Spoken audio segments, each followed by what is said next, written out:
We are coming to you from the city beautiful Chicago, Illinois, where tonight WGN Sports presents White Sox baseball. It's Todd Frazier, Melky Cabrera, Jose Abreu, and the Sox as they get set to butt heads with Anthony Rizzo, Chris Bryant, and Joe Madden 60 and 40, first place, Chicago Cubs. Hi, everybody, and welcome. I'm Ken Harrelson with Steve Stone as we get set to bring you the finale of this four-game set. As you know, we played two at our place, and then we played here last night, and tonight is the finale of this four-game series. We won the two at our place, and then last night, Ronaldo was really good for 6 innings. Good ball game. We were leading 1-0. All of a sudden, they tied it up, and then they scored 2 in the 7th and then 5 in the 8th to win it 8-1. But tonight, good news. Chris Sale is back, and he's on the bump. Last time we saw him was in Seattle, and he was absolutely brilliant. You could hardly pitch any better than he pitched because he went 8 innings, gave up just 1 hit and no runs. He had just about everything you need. A high fastball, the good assortment of sliders. He threw his changeup quite a bit, and Chris Sale looked absolutely unbeatable. And against the Cubs, lifetime, he's been pretty good. In fact, very good. Here at Wrigley Field, he shows you some high heat. Then he shows you just a great slider to Montero. So we look at the opponents on the mound. John Lackey in his last 7 starts 0-5 with an ERA up over 6. Chris Sale, career-wise against the Cubs, 2-0 with an ERA of .56. It's good to see him back out there, and the Sox can win 3 or 4 if Chris Sale does the kind of job that we believe he can do. Well, these guys can hit. There's no question about that. And those youngsters, you know, Addison Russell, 22 years old, Baez, 23 years old. They hit some home runs last night. They have 128 home runs, and they're a quick strike offense. There's no doubt when they're hitting the ball out of the ballpark, they're very tough to beat. And last night, on a rolling curveball, Chris Bryant went down. He got it.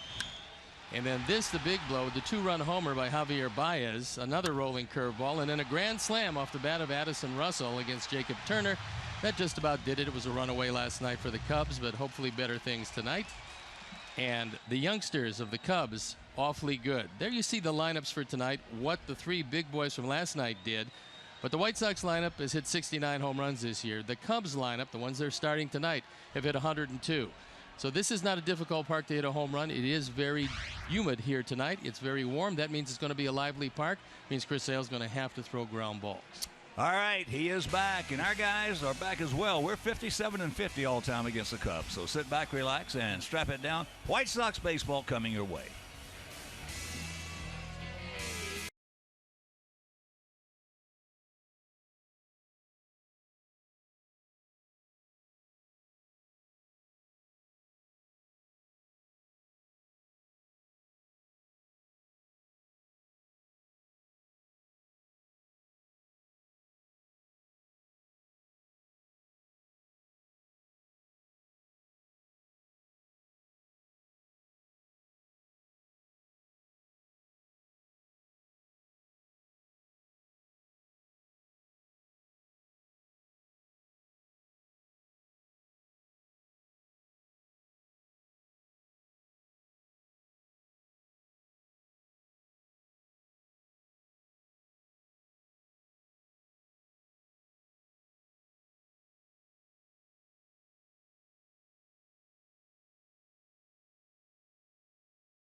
High Definition is brought to you by Xfinity. Xfinity X1 will change the way you experience TV.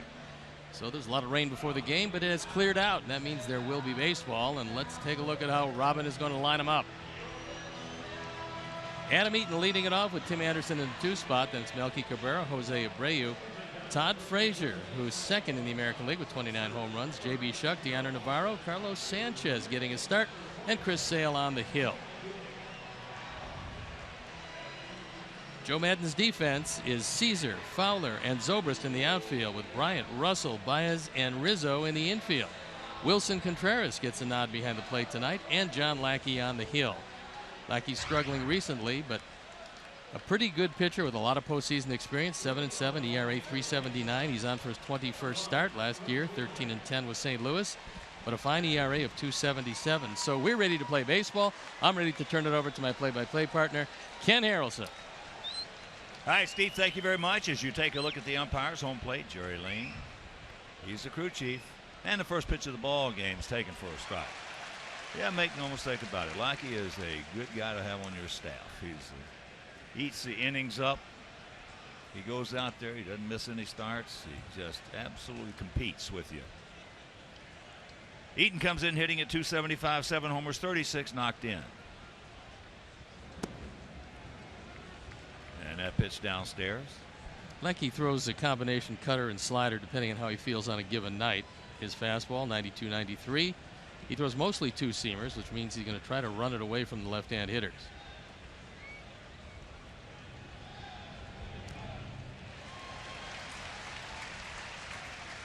And he knows how to pitch up. He can do that, and he also can give up the long ball, so that's something to bear in mind tonight with 368 in the power alleys in this ballpark. That's fouled away left side. Well, usually most guys who will pitch up, they'll throw some long ones. Well, you have to do that in longer solo shots. Yeah. Doesn't matter all that much. Bert Blyleven, the Dutchman, Hall of Famer, threw 51 year. That's out of play. Sox come in hitting at 249 as a team with a 4.02 ERA. As we mentioned, Sox 57-50 all time against the Cubs. One of the interesting notes about this game tonight, these starters, Lackey, Sale for us, coming into this ball game, they both this year had thrown the exact amount of pitches. That's really amazing. I mean, 2016. That's just, I don't know how that happens, but it happened tonight.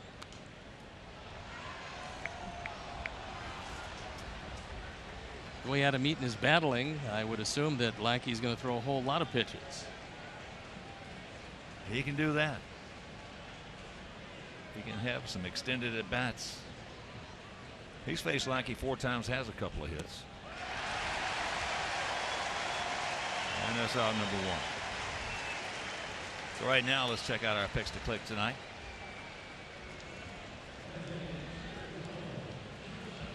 The fans are going with Abreu. Crew's going with Navarro. Steve's going with Melky, and David Novak and all the great folks at Boogie Hyundai out in Downers Grove. And now we're going to go with Carlos Sanchez.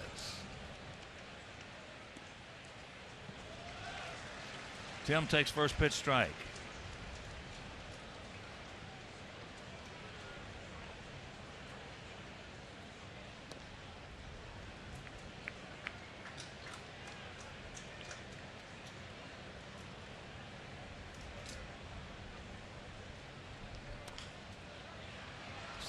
Stay fair, and he can stick it in his pocket.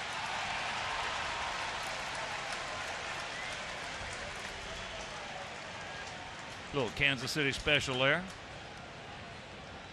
Well, that one stayed on the grass. When it did that, there's no play whatsoever. And there's not a whole lot of room on the dirt if it trickles off the grass. So Tim hustling, sees this one. Brian knows there's nothing for him to do except watch it. Eventually he will pick it up. Best chance they had was to hit the seam. Kick left. And kick left. Yeah. So here is Melky. He's had pretty good success against this 6'6", 235-pound right-hander. And that's down into the corner. Get by it. Get by it. It will. Now they're going to wait. Now they're going to hold it. And now Tim goes through it, and he's safe.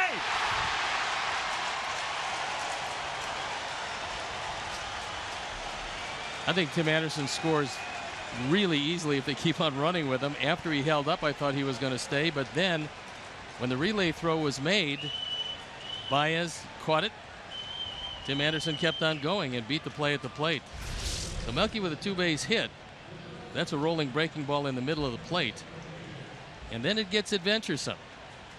Zobrist does not take a good angle. This ball goes by him to the ivy, bounces out, and then the throw into Baez on the short hop. Good pick. But the throw home, leaving Contreras with no play whatsoever.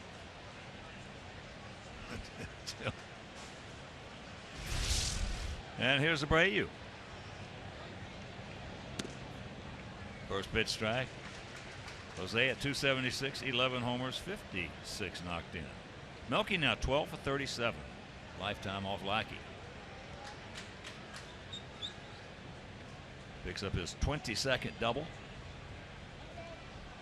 Lackey wants to know what's wrong. He'll get it and throw it, as Chris Sale will. It took a little too much time, and Jose asked for, and the timeout was acknowledged by Jerry Lane.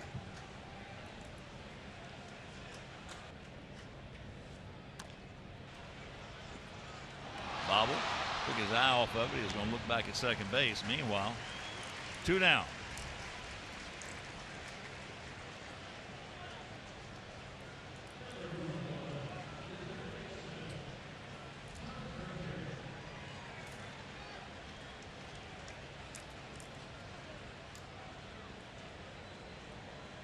So here's Todd Frazier, 4 for 11 in the series with a big 3-run homer.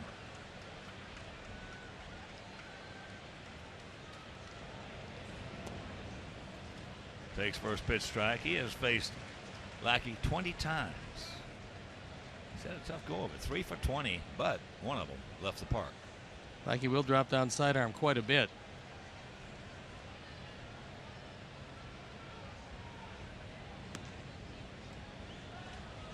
The time he threw his best fastball, that was 93. Had a little cut on it. He's 38 games over 500 in his career. He knows how to pitch. I remember talking with Mike Scioscia about him. He said that he's a horse. He's going to go over 200 innings, and you can take him into the playoffs, and he'll stay strong. Now the question being, at 37, when he gets another 10, 11 starts, whatever it's going to be, will he be as strong? And we don't know the answer to that. He's never been 37 in the playoffs before. Well, there's a definite response to that, which I can't say. That's popped up right side. But the little infield single by Anderson, the double by Cabrera. We'll go to the bottom of the first, leading 1-0.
Of his Cubs for the game tonight. Dexter Fowler will turn around a hit from the right side. Then it's Chris Bryant, Anthony Rizzo, Ben Zobrist, Wilson Contreras, Addison Russell, Javier Baez, Matt Caesar, and hitting ninth, John Lackey. The defense, and now Robin will line them up behind Chris Sale. It's Melky, JB, and Adam in the outfield with Frazier, Anderson, Sanchez, and Abreu in the infield. Deanna Navarro once again the Iron Man catcher. And Chris Sale on the hill looking for his major league leading 15th win. Great year so far. He's been brilliant against the Cubs in his career. We'll see if that holds tonight. So here's Dexter. Switch hitting center fielder. Hitting at 282, 8 homers, 32 driven in. Dexter's a good player. Takes first pitch strike. He's 1 for 13 in the series and 1 for 7 lifetime off Chris.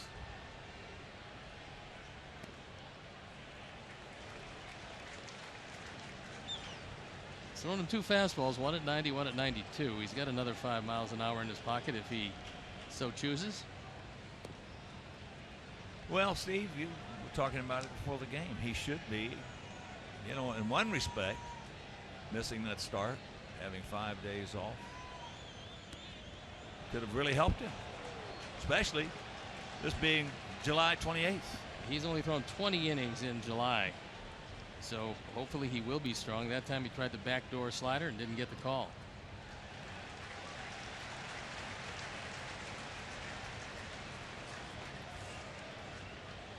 Fowler from the right side, but a much better average hitter. 312 is a right-hand hitter. That ball is scalded. Watch out.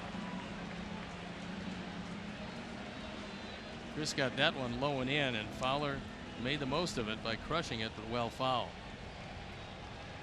That's what he did his last time out against Seattle. He could hardly do any better than that. Just got a piece of it.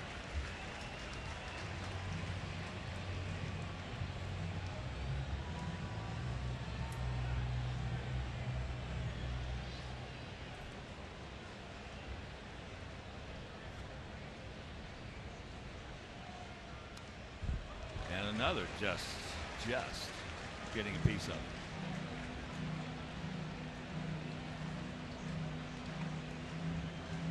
400 straightaway center, 368 in the gaps. Easy center field to play, one of the easiest in all of baseball, unless that wind. And he walks the leadoff man. I saw something in this park I've never seen. Back in 1986. We played him over here. It was a cold, windy day. I watched both clubs take batting practice and never saw one ball leave the park in batting practice. They can have some days like that. I've never seen that. Wind is blowing straight in this evening, but it's not like it is in early April and May.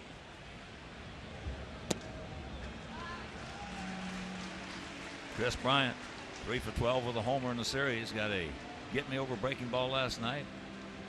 And the wind was blowing out to left. Hit a high fly ball, got up in that wind, and just carried right on out of here.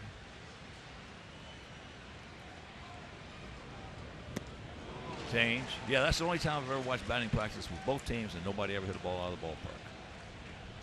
This park can play awfully big. And again, when the wind comes off the lake, and when it is very brisk early in the season, it looks like you're playing with very dead baseballs because they don't go anywhere. That ball hit hard. Off the wall. So Fowler's going to score, and we're tied at 1. The leadoff walk will get you in trouble more often than not.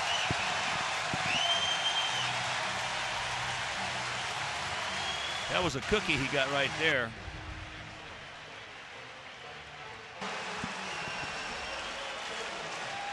That ball was out over the plate and went against the ivy. Not quite all-star game-ish, but pretty close. 400 feet away from home plate. Ball high off the wall. Just like that, 2 hitters. And a tie game again.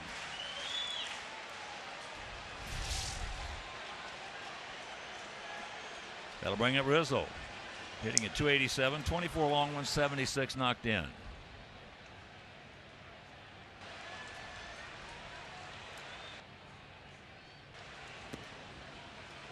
First pitch strike. He's faced Sale 5 times, has 2 hits. And in this series, Anthony is 3 for 10 with an RBI. And his job very clear here, regardless of what he is thinking about. He's going to try to pull everything. He wants to make sure Bryant, at the very least, gets the third. They'll get the job done.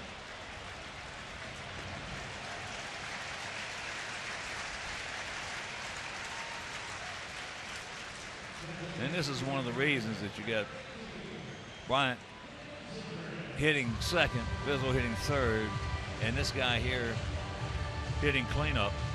He's a smart hitter, and he's not afraid to drive in a run.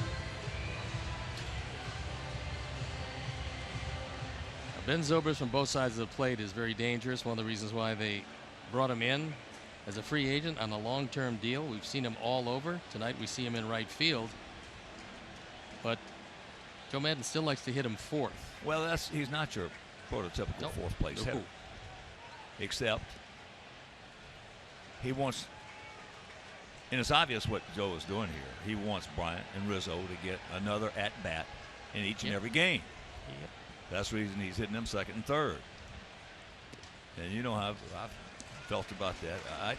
I believe you got to front load. Do the math. You got to front load the top of your lineup to try to get them an extra at bat. Instead of 4, get them 5 in a game. Make sure they come to bat in the first inning. Oh yeah. Line drive has a hang Wolf for Zobrist. Meanwhile, 2 gone.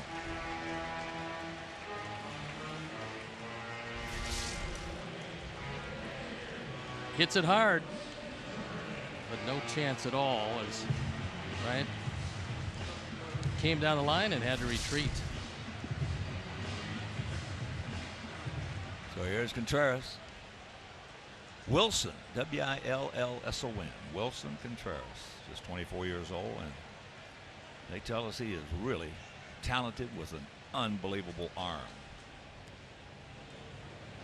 Takes that strike. Joe Maddon loves to play him in left field because he's athletic, knows he can play there, was the third baseman when he started. They moved him behind the plate.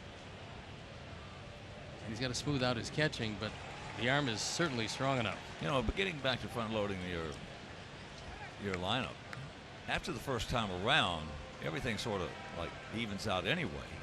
But yet, when you get to the 9th inning and you're in tie ball game, you're the home team, or on the road, doesn't make any difference. Those guys have got a better chance of getting their 5th at bat in a normal game. I also love the fact that, unlike cleanup hitters who can be left standing there with a 1-2-3 first, Bryant and Rizzo are sure to get up in the first inning, which is usually a pitcher's most difficult inning as he adjusts to the mound and not quite 100% loose yet. Well, I'll tell you what will happen. In 5 years from now, you'll see a lot more of it. Meanwhile, they tied up, and we'll go to the second, tied at 1.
Orthopedics injury report. And it's Giovanni Soto on the DL with left knee inflammation after he had it surgically repaired. The injury report is brought to you by Dr. Anthony Romeo Orthopedics. If you have any shoulder or elbow problems, go to romeoorthopedics.com or call 312-432-2342. Chuck takes a strike, hitting at .233, 3 homers, 13 knocked in. Yeah, but for years and years and years, nobody would want to make any changes in this game. They didn't want to get out of the norm, so to speak. Everything had to be the way it was. Well, you mentioned the changes. Well, that's not baseball. That's not the way it's done. Well, Joe Madden is a nonconformist. Well, he isn't, and he also took a page out of the book of Tony La Russa, who I'm sure took a page out of someone else when they hit the pitcher 8th and then put a position player 9th. That's happened a few times. Softly hit. Whoa. Close play. Very close.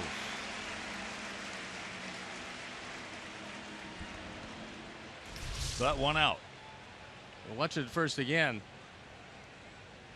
It is awfully close, and I think Robin's going to take a look at it and see.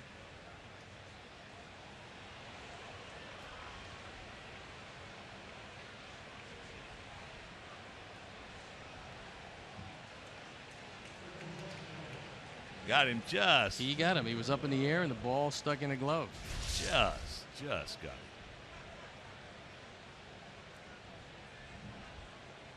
So here's Navarro. 0 for 8 in the series.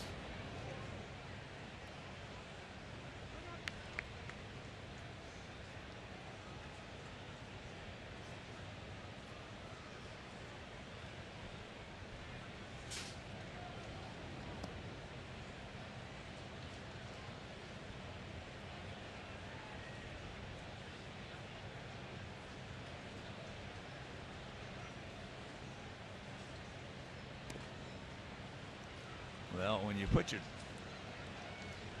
your leadoff here, then you put your 2 big bombers in second and third hole. That also goes in concert and hand in hand with the team that scores first wins 65% of the time, and the team that scores first in their home park wins 69% of the time. So if you got your 2 big bombers in there as he draws the walk, your percentages go up. Well, Joe Madden did that out of necessity more than anything else. Not that he wouldn't have done it eventually, but what he did at the start of the season was hit Jason Hayward in the 2 spot, wanted to leave him there, and it just didn't work out for him. He wanted to go switch hitter, left-hand hitter, then right-hand, then left, and then on through the lineup. But when Hayward didn't hit, that's when. Well, that's the whole thing. He's hitting .228 coming into the last night's game, so you can't put him up there at the top. No, it was really hurting him, and he gave him every opportunity, as Joe will do. And well, Joe mentions we'll see how it works out. Yeah, well, you know, if you're not going to do your bombers in the second and third hole, then the next best option is right, left, right, left, right, left, right, left, right, left, all the way down, because it's making you make some adjustments. Well, also, if I come in, and I'm going to come in late with the bullpen, you're going to have to change a few. You're going to go through a few pensmen during the course of a game. Uh-oh. All right, we'll go to the bottom of the second, still tied at 1.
Score first. Take a look at this.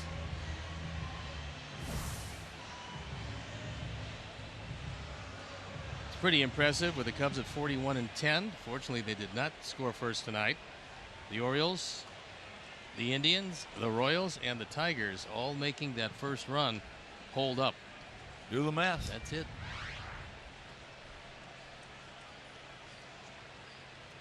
Addison Russell takes ball one.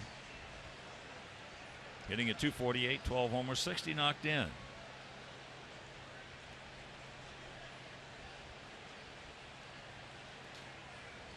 Well, I played for one of the greatest minds in baseball in his time zone. That was Alvin Dark. Went to the World Series some, had some great teams, managed the Giants when they had the great players out there. But the guy who really was the biggest proponent of scoring first was Gene Mock. Now, he never had the teams that Alvin had. Gene had some good ones. He had some good teams. But he also had a team that was the best maybe in all of baseball, and he had two pitchers that wouldn't pitch in the going down the stretch and blew a big lead. Yeah, that was Philadelphia. That was 64 Phillies. They wouldn't pitch.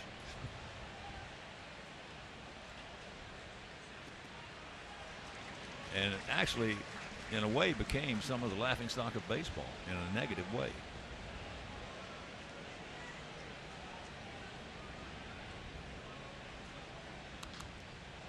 High pop back and out of play.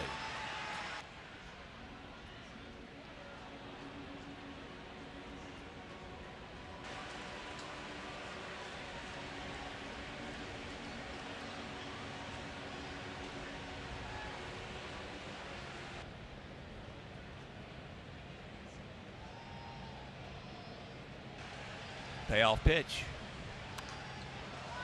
High. Going foul. And that wind is going to take it into the seats. You have an interesting look. You see that layer of fog. And we'll see if it comes in. The wind is blowing straight in. And normally when it's very warm and a cold front is moving through, it gets like that. We'll see how it affects play or if it affects play.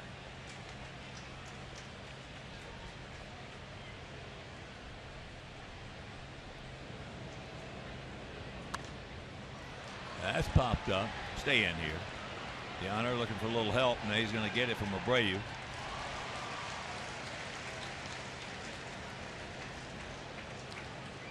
A lot of pitches so far for Chris. One out here into the second. He's about ready to deliver pitch number 30 to one of the young sluggers on this team, a guy who can play anywhere and play it well.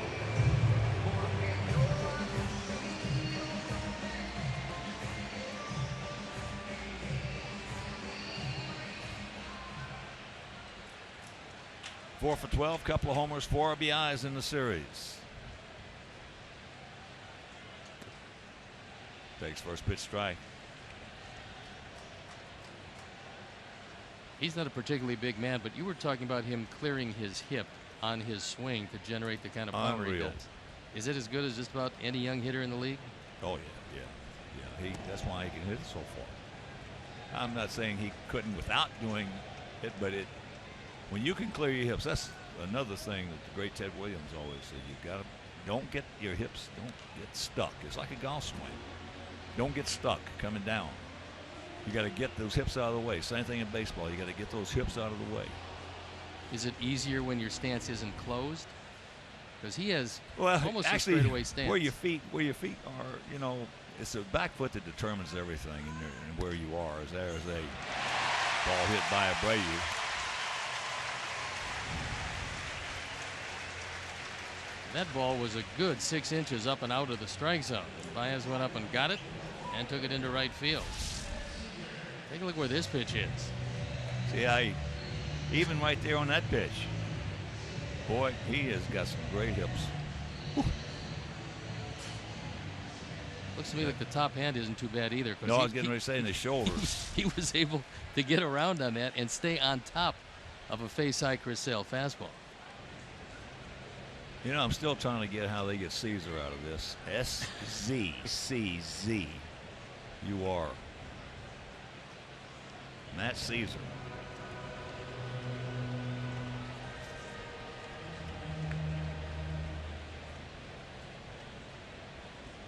Baez can run, 9 stolen bases. He's only been caught twice. Yeah, you're right. He's not a big guy. I went into the clubhouse today. I'd read about it and seen pictures of it. Besides that, Baez got one of the greatest smiles I ever want to see. But that clubhouse is unbelievable. Yeah, they did an unbelievable job on it. I mean, it is something that's surreal.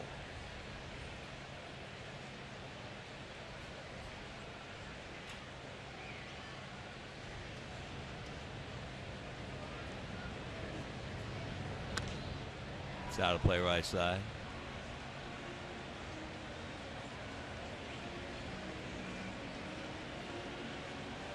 And then we got to walk 100 yards over to our clubhouse, which is the worst in Major League Baseball. That's actually, it's 100 yards, but you're actually walking back a century. That's right. That's what you're doing. That's right. That's softly hit in the left field. Melky is there. Yeah, but I mean, the visiting clubhouse here at Wrigley Field is absolutely the worst in Major League Baseball. It is so small, it is unbelievable. Everybody wanted to equate it to Fenway Park, and then some of the players said Fenway Park is a palace compared to what it is here. Oh yeah. Actually, the second, they said they've redone it but I haven't seen it yet. The 3 worst clubhouses were in order: Wrigley Field, Fenway Park, and Dodger Stadium. They redid the Dodger Stadium. Yeah, I hadn't seen it since they redid it. But now, once you get on the field, that's a different story, because those 3 parks are great to play in once you get on the field. And great for the fans. Yeah.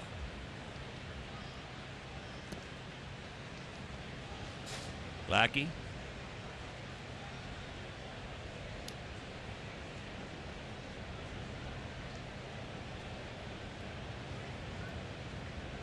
Watch out.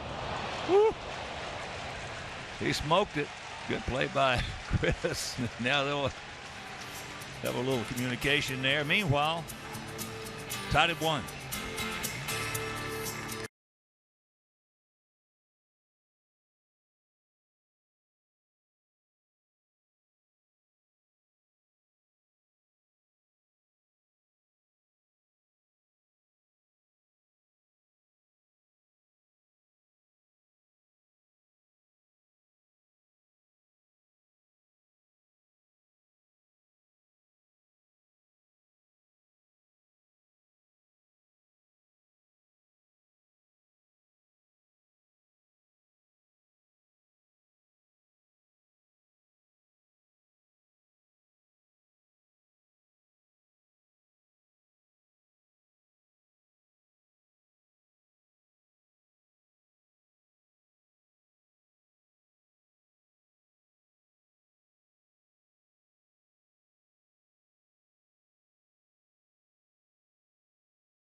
Baseball blog at WGNTV.com, sponsored by Jeff Vukovich, your local nationwide insurance agent serving the area for 38 years. To visit the nation, visit JeffVuk.com.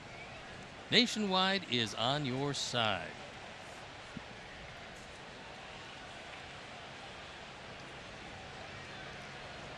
This Sale will lead it off.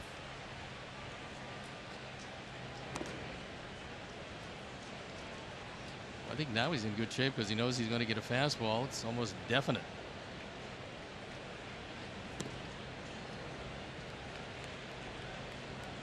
He got it, but on the outside corner.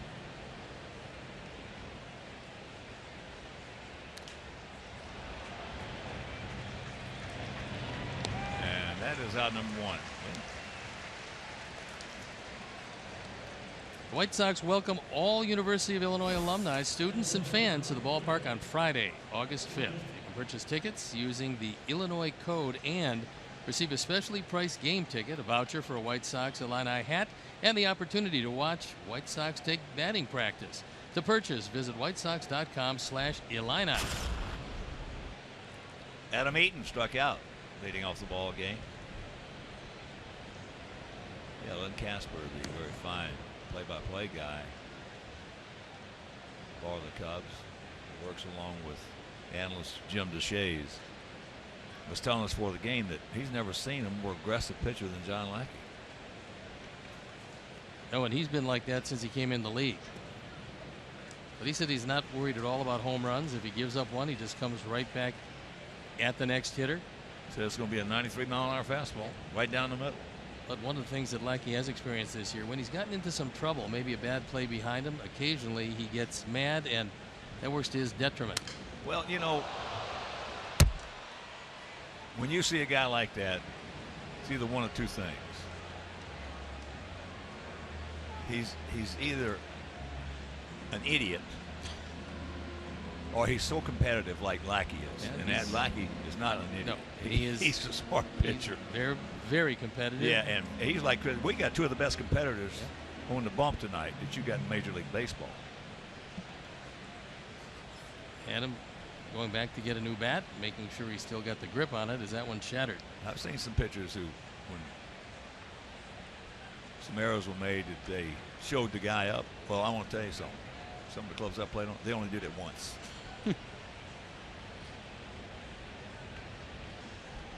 You don't show your teammates up.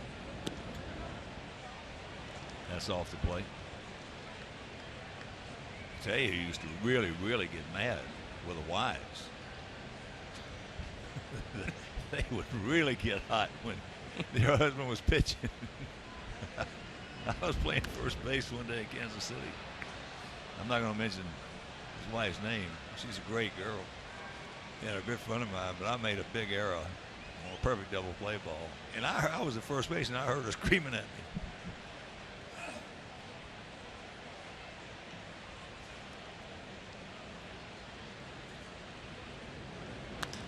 That ball hit hard, but right at him. Although Fowler usually plays deep, tonight you can get away with playing in a couple of steps because of those flags. It is a little cooler, much cooler than it's been the last few days around the city of Chicago, and with the flags blowing straight in, you can still hit it out, but most likely it's going to be a line drive to get it there.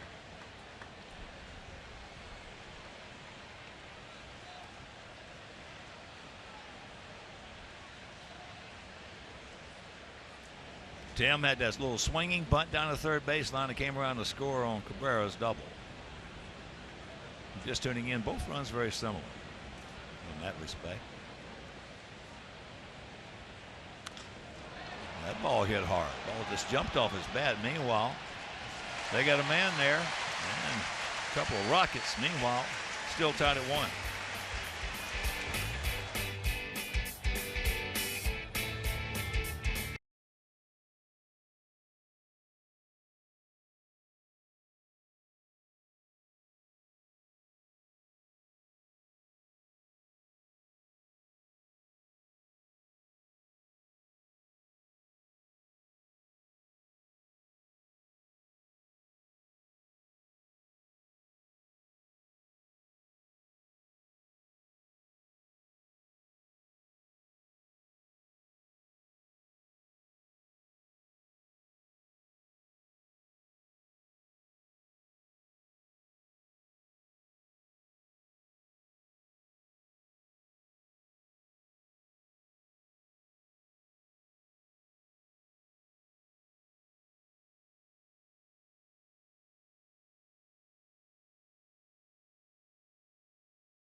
Subway third inning triple play promotion.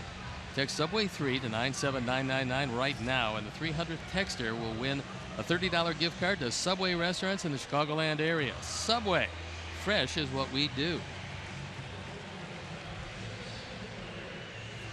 Back to the top of the order for the Cubs. Fowler, Bryant, and Rizzo.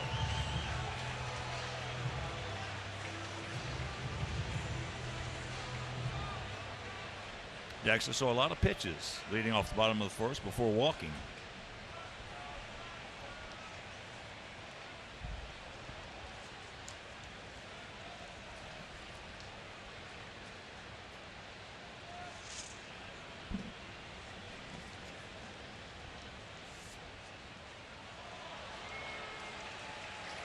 And that got him. Breaking ball.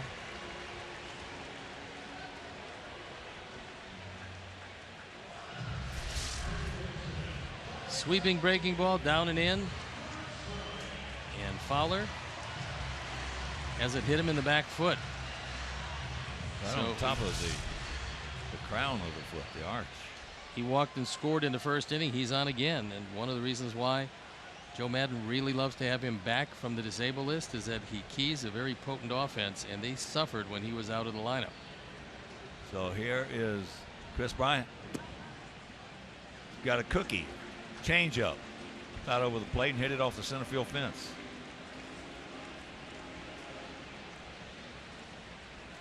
'24th double. He now has 67 RBIs.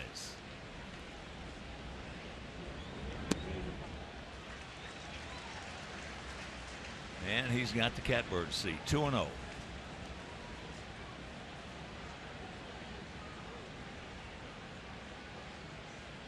Fowler was the 9th man that Chris Sale has hit this year.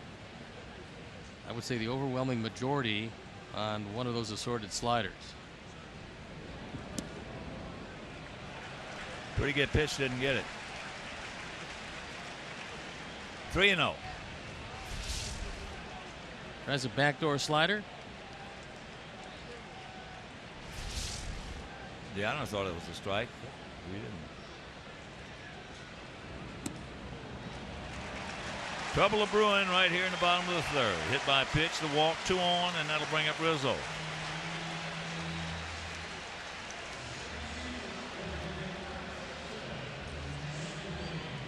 Join us when the White Sox face the Orioles on Sunday, August 7th at 1:10. The first 15,000 fans will receive a White Sox water bottle presented by the Village of Bedford Park. Bring your business home to Bedford Park and win big. Visit whitesox.com to purchase your tickets today. One thing about it is putting pressure on the opposition pitchers, because both Bryant, Rizzo, and Zobrist will all take their walks. And Chris about ready to deliver pitch number 46 in 2+ innings. Breaking ball, no.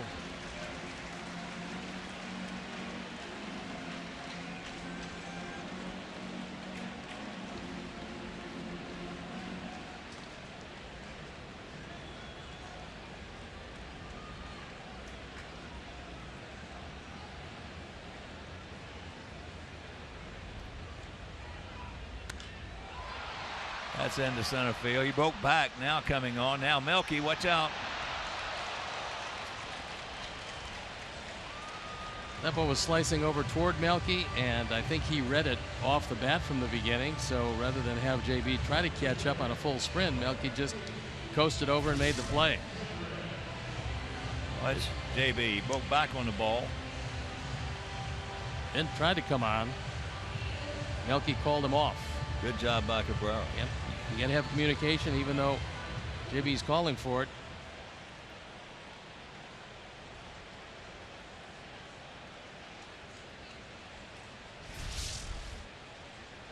Here's Zobrist with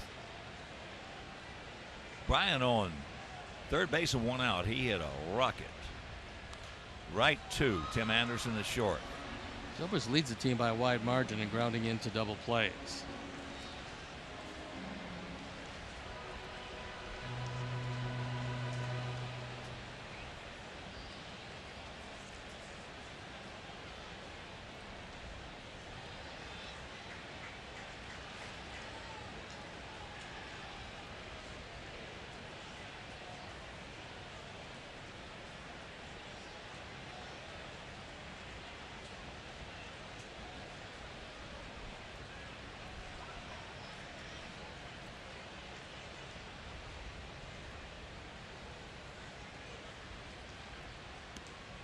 Good one.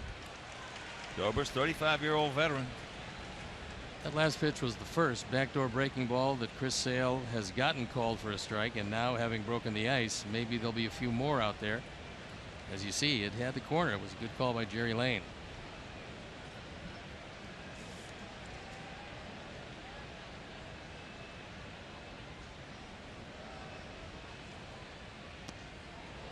Well, Jerry's one of the best umpires in the business. Been a good umpire for a long time. That was a really good job of checking the swing by Zobrist, because unlike the other slider, which was backdoor on the outside corner, this one looked like it was going there and then dipped out and in, and he was just able to check up the swing.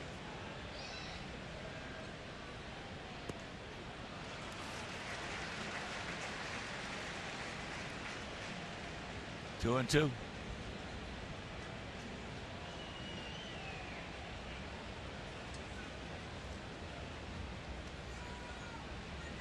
One thing Madden truly loves about Ben Zobrist is that in the middle of that lineup, he will put the bat on the ball.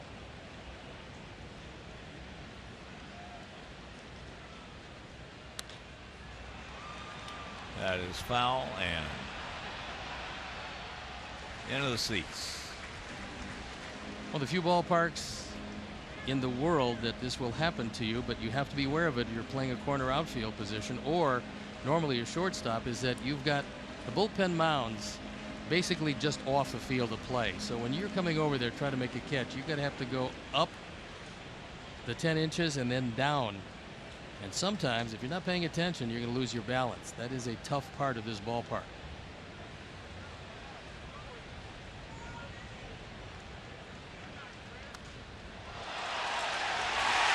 Bye, Chris.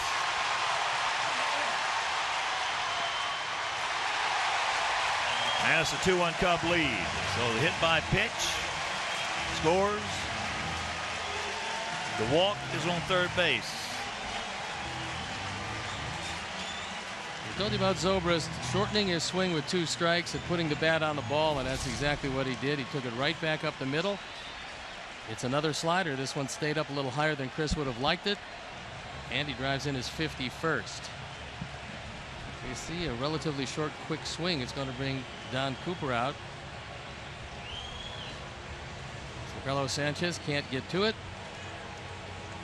and still some trouble here in the third against the Cubs team that is just outstanding at home. This ball club is 31-16 here at Wrigley Field. Well, they have some guys that make some adjustments up there at the plate. Now Zobrist, he'll strike out once every 2 games or so. Yeah, that's about it. Once every 2 games. That's not. But he treats almost every at bat like it's a situational at bat. What you got to do in the major leagues, you got to treat because every at bat is a situational at bat.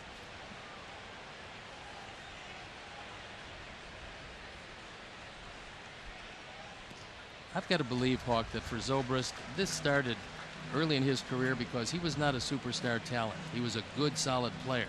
So he had to have situational at-bats. He wasn't going to dazzle you with hitting the ball out of the park, wasn't going to drive in 120 runs.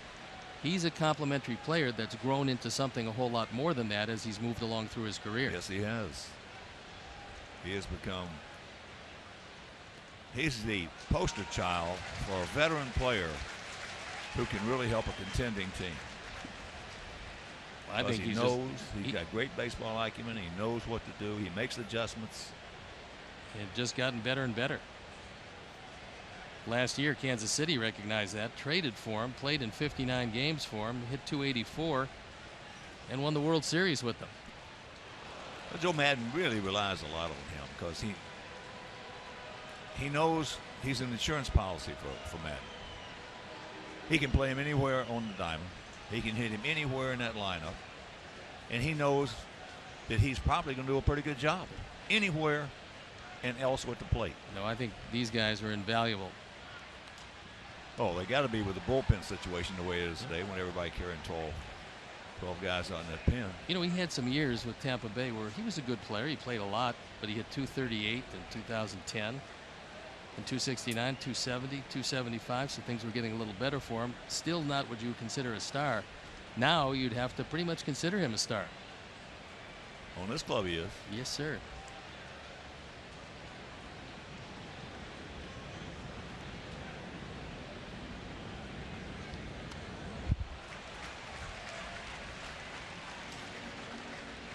Contreras was actually exposed to the Rule 5 draft a few years ago, and nobody drafted him out of the Cub organization.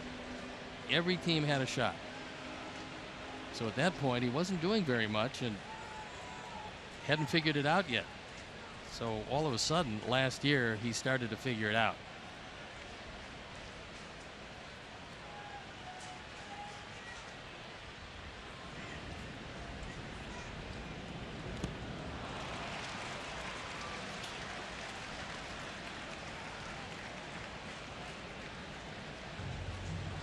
Yeah, it's got a piece of it.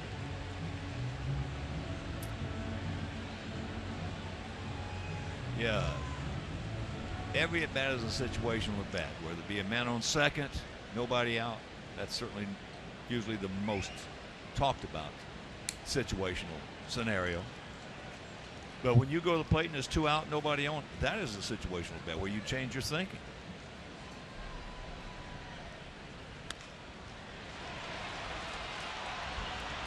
Back him up. But they come up with another one. Dexter Fowler has walked and scored. He was hit by a pitch and scored, and they lead it 2-1.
Ride with the White Sox checking, an official White Sox debit card only available at your local Wintrust Community Bank. Go to wintrust.com/White Sox to learn more. Wintrust Community Bank, member FDIC. We trail it 2-1 here in the top of the 4th.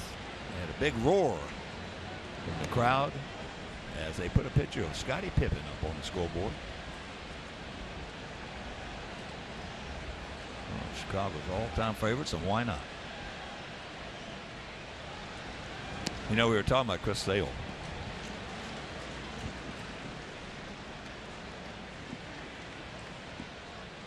And we were talking about, and I said that I had never seen a player you couldn't trade. Yep. Okay. It's true. I was talking with a good friend of mine who really knows baseball. And I told him, I said, I've never seen a player you couldn't trade. He looks at me, he goes, puts up one finger. He goes, Warren. I said, who is that? He says, Michael. Yeah. I don't think you want to trade him. He said, Michael. He's the only player that he's ever seen that you couldn't trade. You might have traded him to another baseball team, but not another basketball team. And I remember when he was he was working out with us down in Sarasota. And poor guy, I mean, was absolutely taking extra batting practice. And you know, when your hands aren't tough and used to the swinging that bat, you're gonna get blisters and they're gonna pop and you're gonna bleed. And his hands, Hermie would wrap them up and it bleed through the tape. And I remember finally we started playing some inter-squad games and he's going to play. Because that's a tough foul.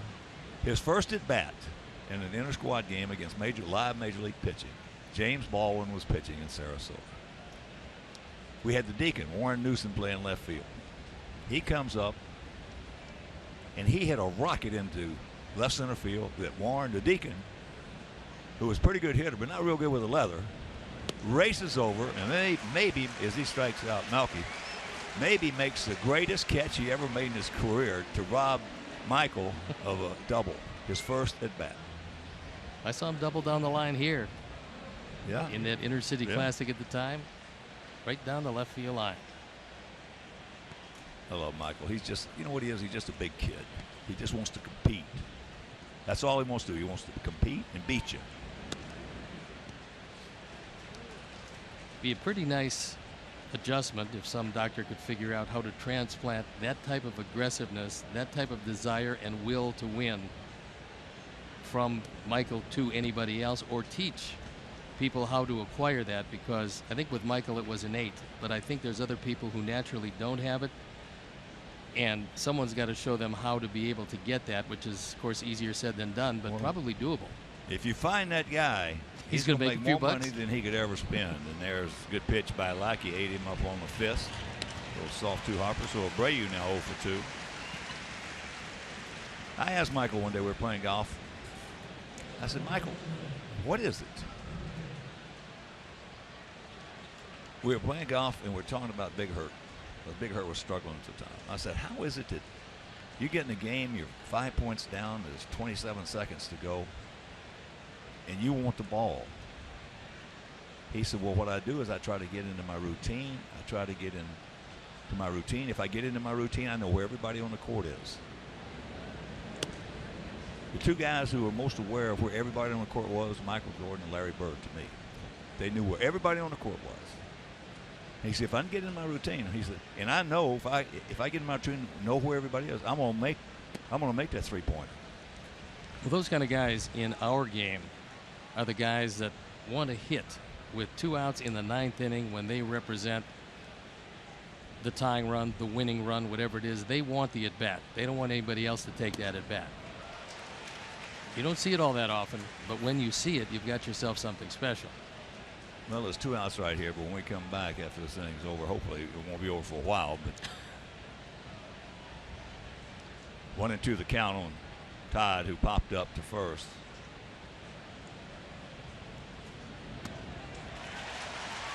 The 1-2-3 inning. And Lackey leads it 2-1.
Robin by Logging on to WGNTV.com and click on the WGN Sports Game Zone banner for the latest stats and information. Sox Game Zone is powered by Dodd Camera, family-owned for 125 years, handling all your photographic needs. Dodd Camera, where the focus is on you. There is a family divided. Sox fan, Cub fan. Right now, Cub fan a little happier, but it's still early yet. Our daughter Krista graduated from Florida State. Her husband Chad graduated from West Point and got his graduate work in the University of Florida. So you're talking about a house divided. There is definitely instead of Florida State. Florida State and Florida. Oh boy. All right. Let's hold them right here.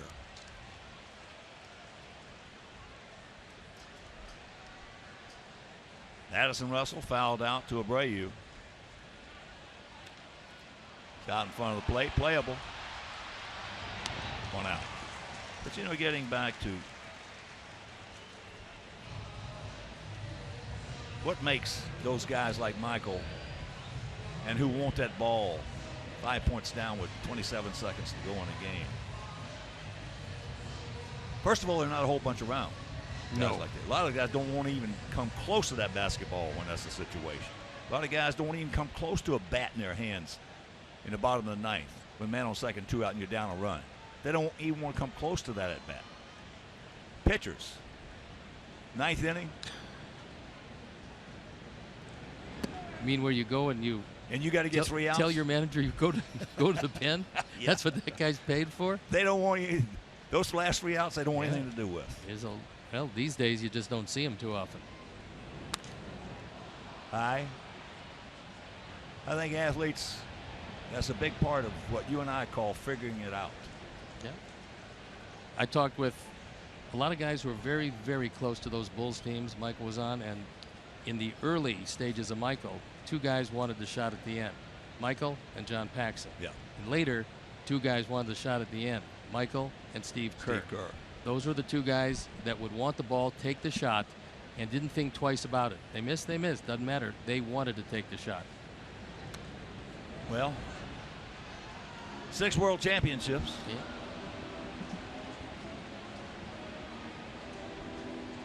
And closers are that kind of guy. Closers are the guys, it doesn't matter who they're facing. I equate them to goalies. Yeah, I mean, they are the guy. If you get by them, usually you lose.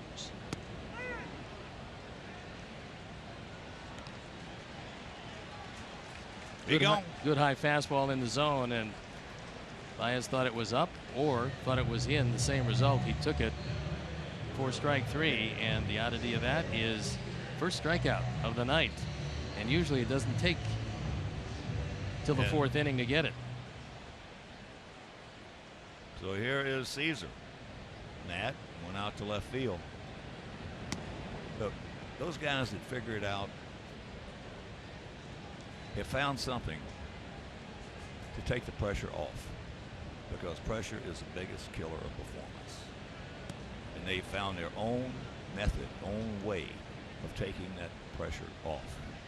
Somehow it's like your fingerprint is different from mine, and you finding to win 25 games in the Cy Young Award, you finding ways in the midst of a pennant race to take the pressure off. You found it. You figured it out. Okay? That's what it is. It's figuring out some way where the pressure is not there. And that's what Michael did his whole career. Well, so much the oddity that was him, and unfortunately you see that kind of talent once every, 4 or 5 generations.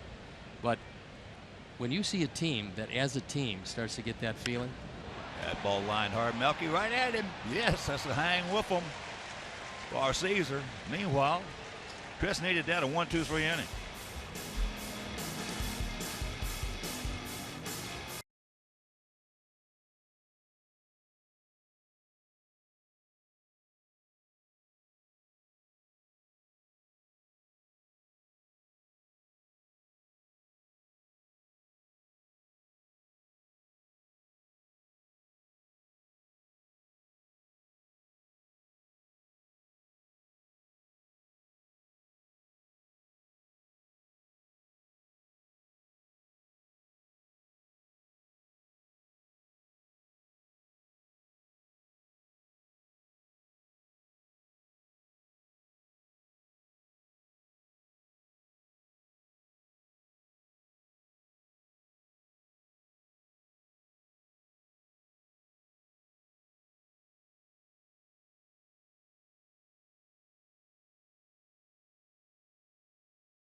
Fifth Third Bank now get access to over 45,000 fee-free ATMs nationwide.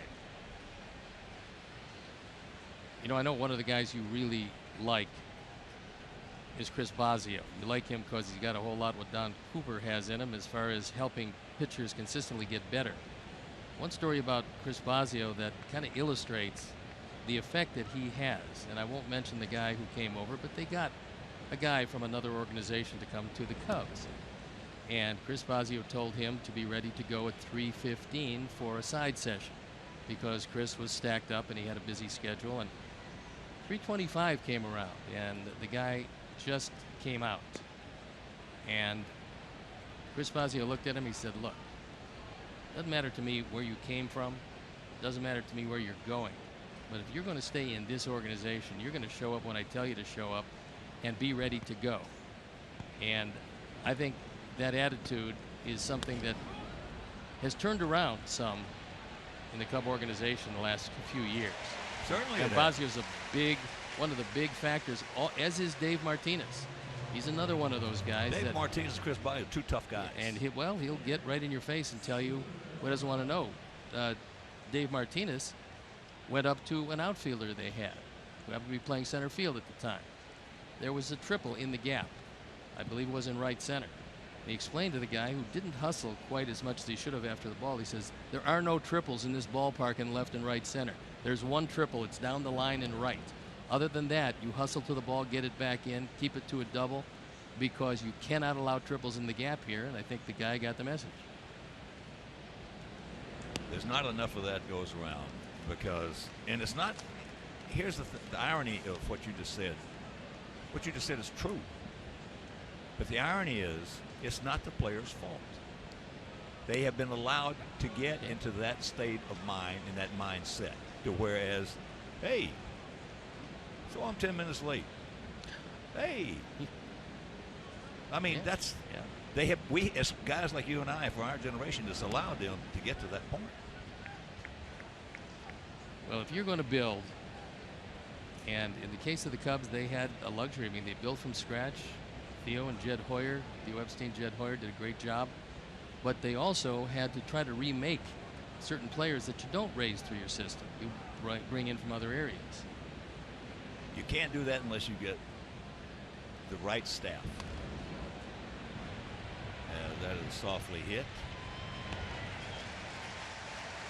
And if you're just tuning in, we're in the top of the fifth inning. We trail it 2-1, and so far, John Lackey has dominated our guys. I mean, just dominated our guys. Our run in the first inning, he struck out Eaton. And Tim Anderson had a swinging bunt right down the third base line that just stayed fair, so he's on at first. And the only other hit we have is a solid double down into the right field corner that he scored on. And outside of that, forget it. Well, despite the fact that he's really struggled lately, 0-5 in his last 6 starts, he's coming up to the moment here because this, for them, is a big game. For him, a big game. And I guarantee in his last 5 starts, he didn't have the adrenaline factor he's got now coming into this. No, I would think not. But he's shown very good stuff with all of his pitches tonight, especially location. Location's been very good. Our guy, on the other hand, making his first start after the suspension, he's only given up 3 hits, but his wildness, he walked Fowler, who came around to score on Bryant's double. Then he hit Fowler, then walked Bryant, and Zobrist knocked him in as that's up the middle. And good play. Good play, and that'll retire the side. We're halfway home. He's retired 10 in a row.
The Chicago White Sox game will receive a game card courtesy of Jewel Osco with a coupon for $10 off a purchase of $100 or more. Jewel Osco, your moment is our moment.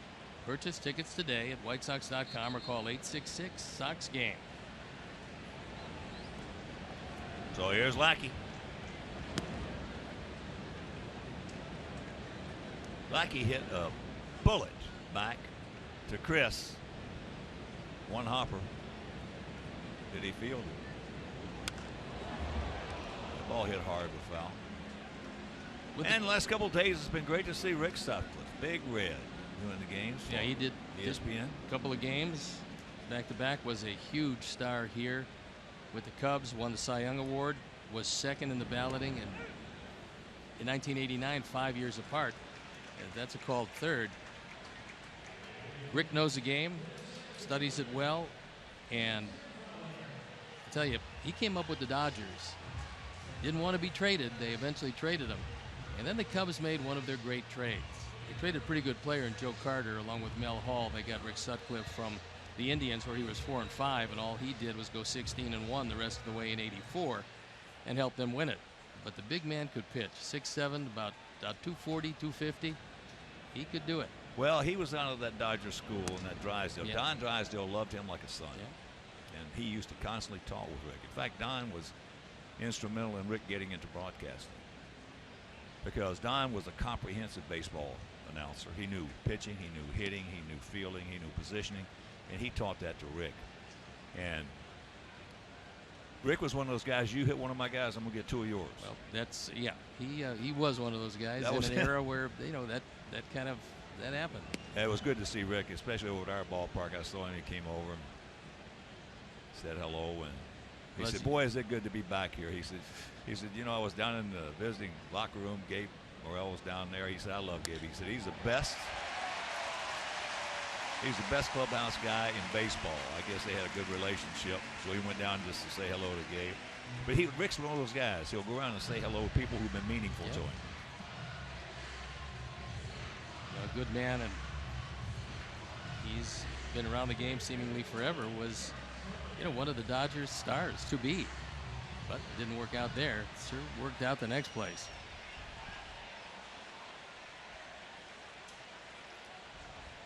Brian has doubled in a run and walked. One out.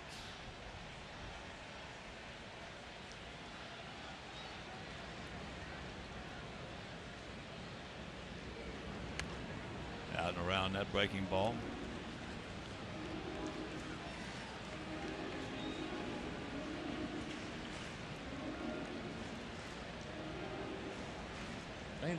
Bryant's changed his swing a bit. He felt that he had to make an adjustment, coming off a terrific year last year, but a year where he fanned 199 times. Boy, he's really dropped the head of the bat behind him, as opposed to when I first saw him in spring training out in Arizona, when he was hitting some prodigious home runs out there. Well, you know, there's nothing wrong. You know, we talk about mechanics will kill you. Mechanics will kill you when you're at the plate facing a major league pitcher. There's a place to work on mechanics, and they call it batting practice. But once that game and that bell rings, you better forget about that and get to an approach. It's just like golf. You can't work on your swing and score when you're on the golf course. That's what the practice tee is for.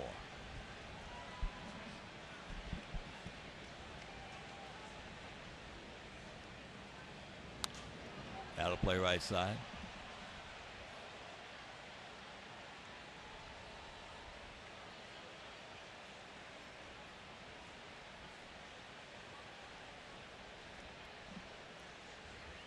We have a run on 2 hits. That run and 2 hits both coming back in the first inning. They have 2 runs on 4 hits.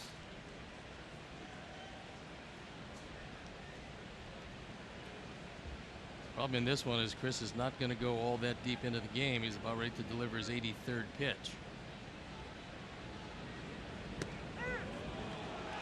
He gone.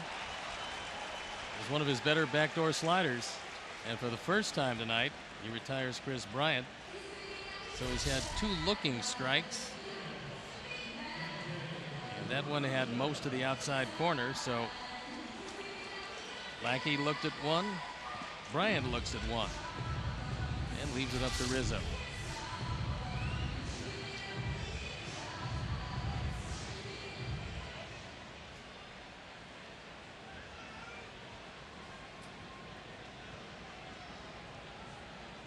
Rizzo is grounded to second, but that was a situational, productive at bat.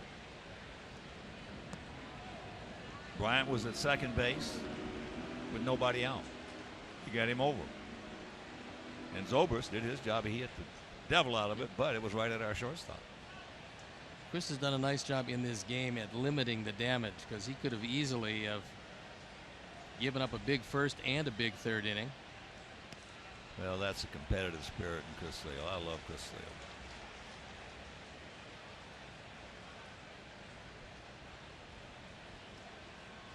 Some writers were again talking to me today about the incident, so to speak, on the suspension. And again, I told them, I said, look, I'm a Chris Sale guy. I love Chris Sale. Did he snap? Yeah, he snapped.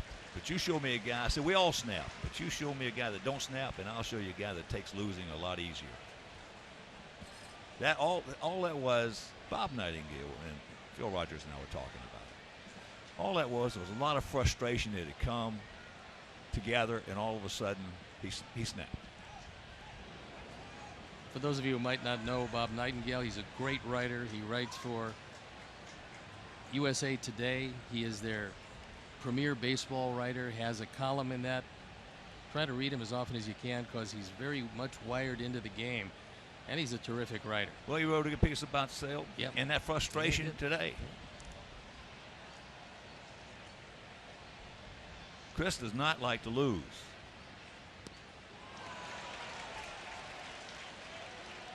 And he wears that on his sleeve more than most. That's pretty Mark good. Burley, let's take Mark Burley. He hated to lose, but he didn't show it like Chris does. Well, you know. Completely different personalities. That last pitch was a dandy, a good sinker in on his hands. Ate him up. That's trouble.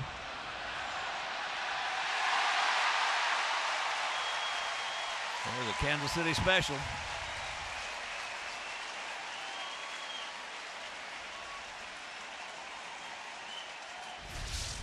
It's probably the biggest reason why Anthony Rizzo has become a very good hitter to go with a run producer, is his ability to fight these off. As a young player, he probably strikes out on his pitch.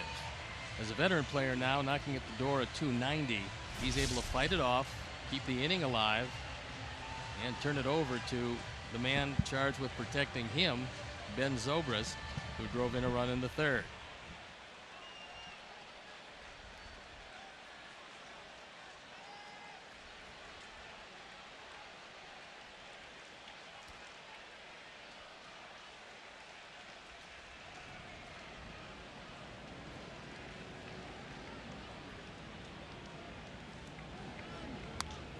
That's out of play. I tell you, on this ball club, as you look at this RBI back in the third, if you look at this lineup, in a situation like this, in a close ball game, Ben Zobrist, for me, is the guy I'd least like to see at the plate. And because there's no way you're going to strike him out in a key situation. I would be very surprised if he didn't make some sort of contact.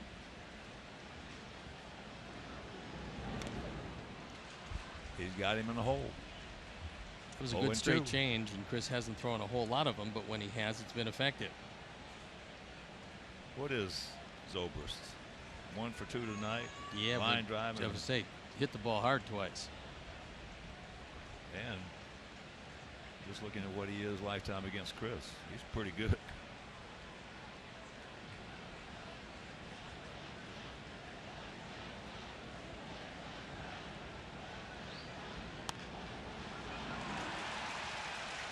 And he pitches out of it.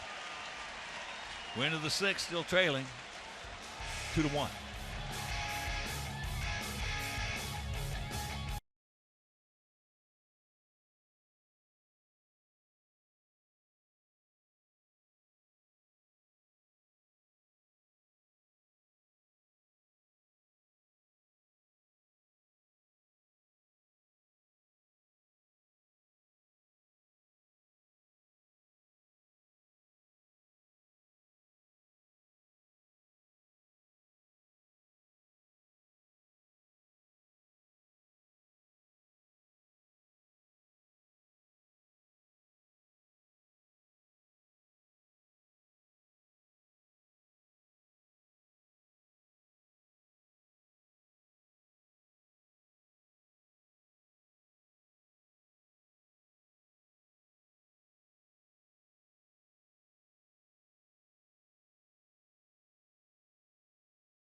Come see our Sox take on the Mariners at 6:10. Stay for a spectacular postgame fireworks show presented by Magellan Corporation. For tickets, visit 866-SOX-GAME, or you can dial 866-SOX-GAME.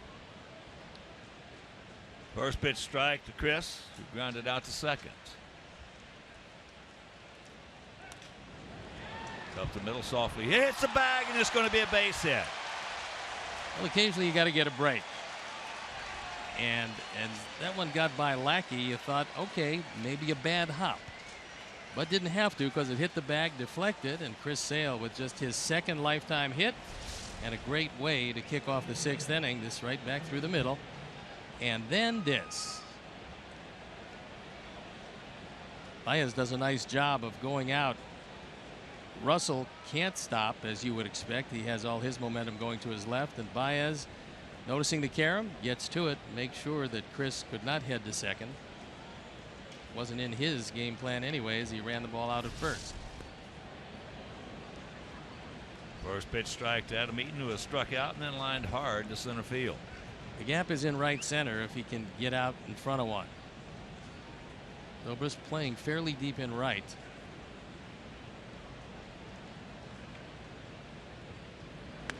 That ball hit hard into left. Caesar stays with it. Could have been fighting that light bank up there. Yeah, you know yourself from having played right field in Boston that occasionally if that line drive doesn't get above the lights, you're going to lose it. Looked like he was trying to get an angle the whole time and finally got one. Yeah, that's exactly what he was trying to do, get an angle. Right there he turns away. It looked like he actually caught the ball without looking at it because he was blinded by the lights. So good play. Yeah, they catch a big break.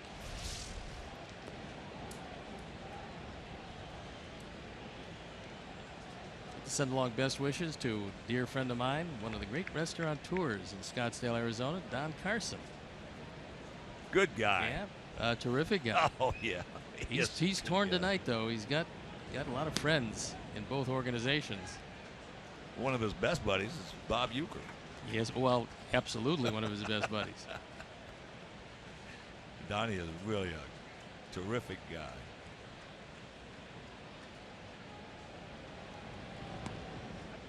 That place of his, I'll tell you what, that's pretty good too.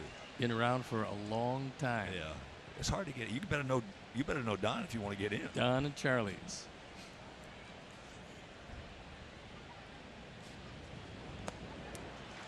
Timmy can't get it.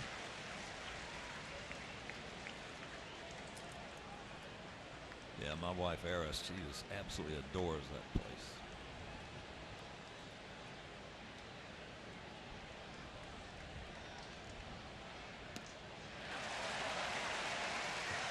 Two down. That was just a great example of staying down with a couple of big pitches and then changing the eye level. He drops down sidearm, throws a high fastball by him. It's not overwhelming. It's 91 miles an hour, but when he's looking down at sliders, down, all of a sudden sees one up, looks a whole lot faster than 91. It was a good example of what we were talking about last night with shoulders. The shoulders were passive there, and the bat stays down. There's a shot, base hit.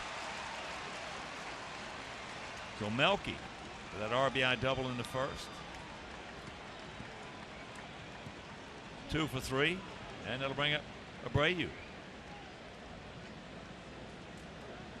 He's been working Jose inside off the plate, and Jose yet hasn't been able to get his hands out.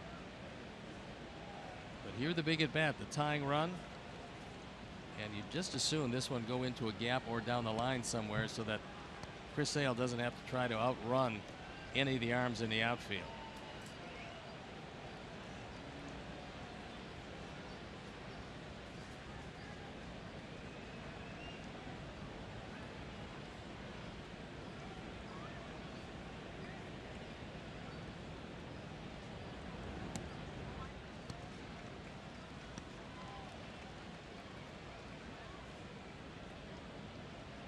Outfield is playing exactly dead straight away all the way around. Infield very similar. Abreu with a comebacker to Lackey and a grounder to third. And he's got the catbird seat 2-0.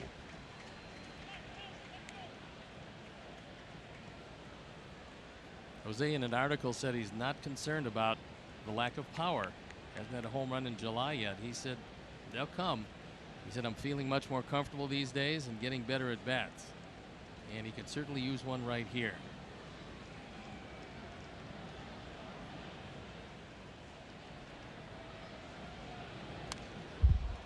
Made a good pass at that one. Well, as a hitter against Lackey, if Lackey's right, you got to worry about all 4 quadrants. Now, the more you got to worry about all 4, the less damage you're going to do. They stayed down with a couple of pitches, and then that one was just barely, maybe tipped the upper reaches of the strike zone.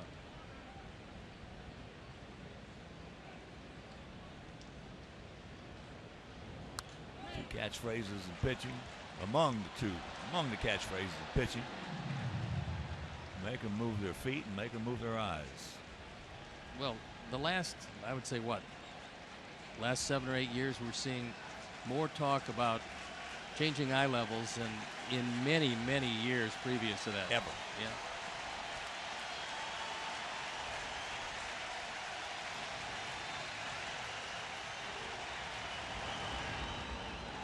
Well, that was a great stop by Contreras. You can tell. You saw a little of the third baseman in him there because that's where he started. But take a look at this. He buries a slider, and Contreras goes out. He's able not only to block it with the chest protector, but he actually caught it. Now he goes out to talk with Lackey. This will very much be to the advantage of Chris Sale, because on a hard hit base hit, it would have been hard, not running the bases very much, to be able to score. But now he's going to be off with the pitch, getting a few extra steps. And a base hit should score him rather easily.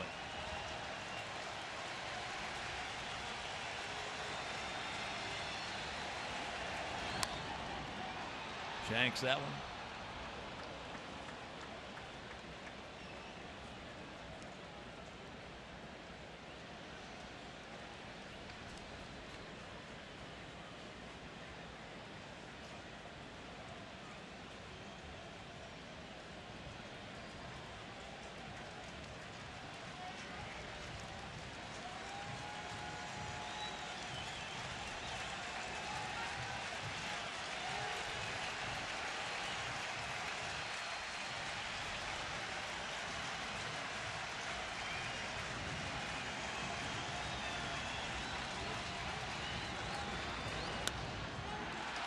Pops him up.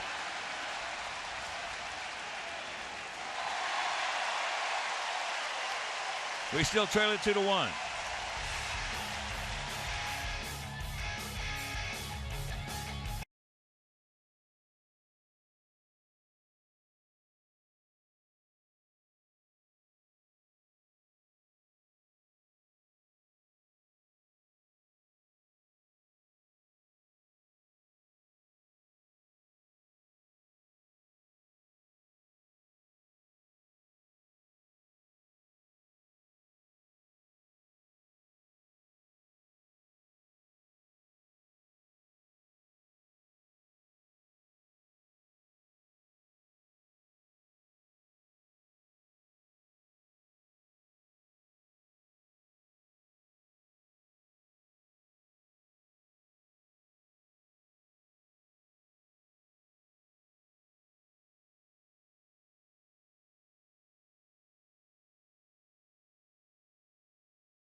Children-only pregame autograph session on Sunday, August 7th. Fans that purchase a special ticket, they can participate in an exclusive autograph session with select members of the White Sox. So to purchase, visit whitesox.com/autographs. We'll talk to you about general manager philosophy. You were general manager of the White Sox. There's a lot of proposed trades coming up, and some of the deals will link a guy that the opposition really wants. I go back to Miguel Cabrera with Detroit. Detroit wanted Miguel Cabrera badly. They had to take Dontrell Willis. They're talking Kansas City. The Dodgers really like Wade Davis because he's going to make their bullpen a lot longer with Kenley Jansen. But apparently Kansas City wants to have Ian Kennedy paired with him in that deal because they got a pretty big contract with Ian Kennedy. Is that the type of deal made this time of year, and can you pull it off often? That ball hit and hold. Look at the little flip right there. Beautiful play. Beautiful play to get Contreras, who can run. Well, I'm going to turn that around on you because the last, 8 years we worked together, I've come to the conclusion that you would be a better deal maker than me. Now, what would you do? Well, look, I mean, if I really thought that Wade Davis was the missing piece, let's say, the Dodgers' money is no object. There's a few teams that are like that, but not many. Right. But I would have no problem making a deal like that, especially with the uncertainty of Clayton Kershaw. Well, you don't know what's going to happen. That's the whole key to that scenario there. And so you get yourself a bona fide major league starting pitcher, former Cy Young Award winner, Ian Kennedy. But the guy you really want is Wade Davis because, as we've seen, he can be pretty unhittable at the back end, and that Davis and Jansen on the back end will make the Dodgers that much tougher. I agree. But the whole key to that, as I said, is Kershaw. That's that ball hit down into the corner.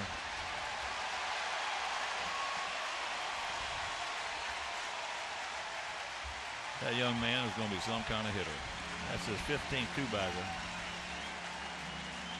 Well, it makes the play by Anderson on the ground ball by Contreras look that much more important as Russell gets one up in the zone and cranks it.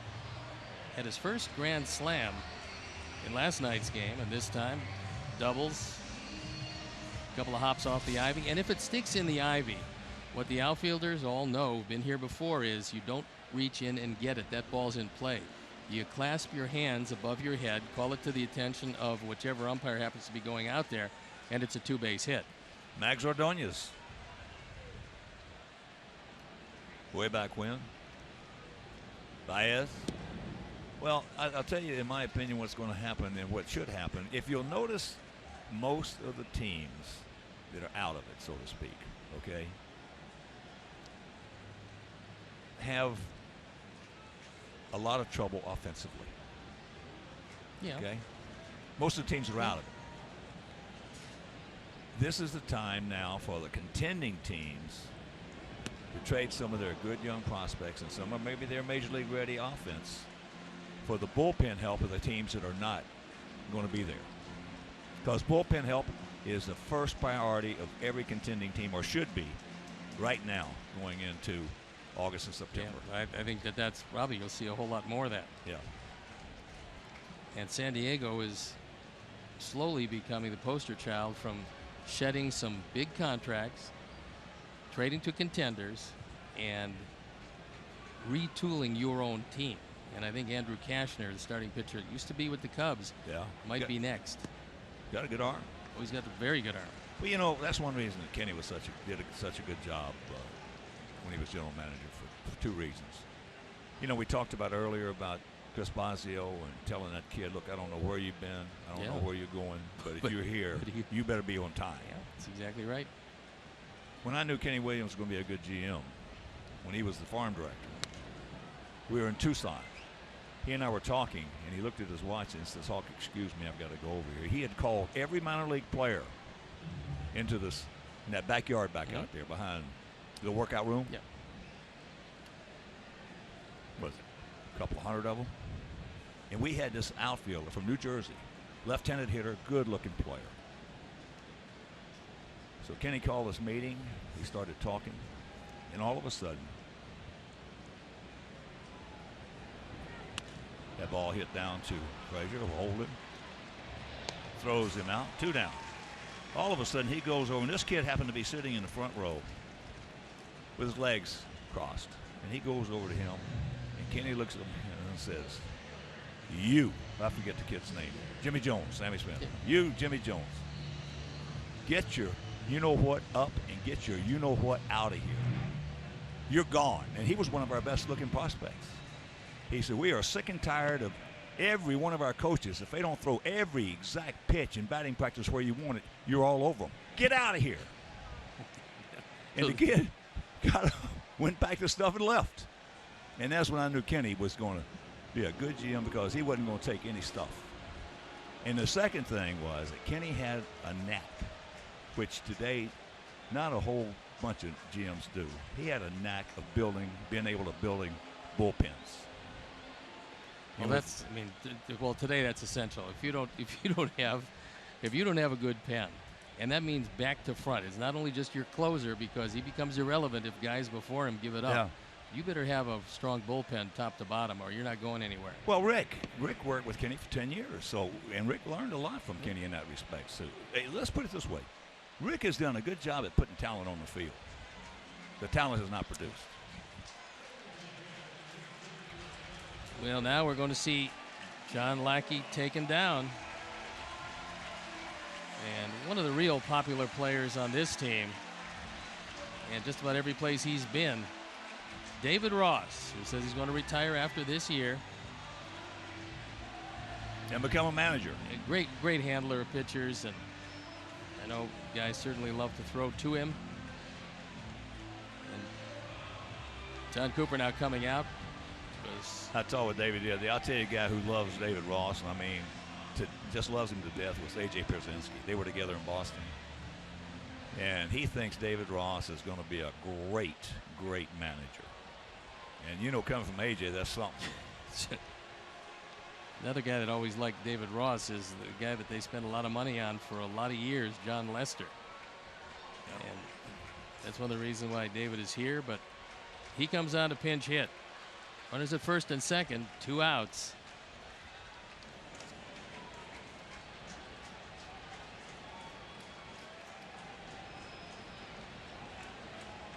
Ross 1 for 4 as a pinch hitter this year.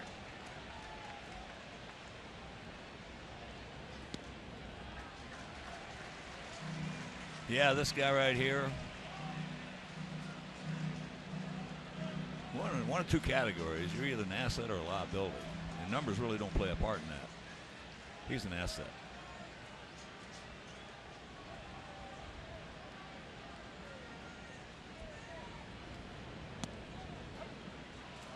There's a strike.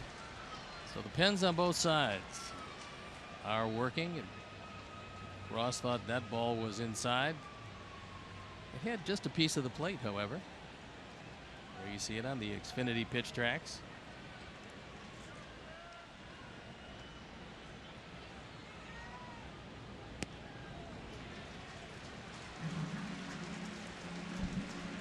Two on, 2 out. 2 on 1 to count. Last thing Chris wants to do is get to Dexter Fowler. No. He is yet to retire him tonight. No, you don't want to get to Dexter. And he's in the on-deck circle.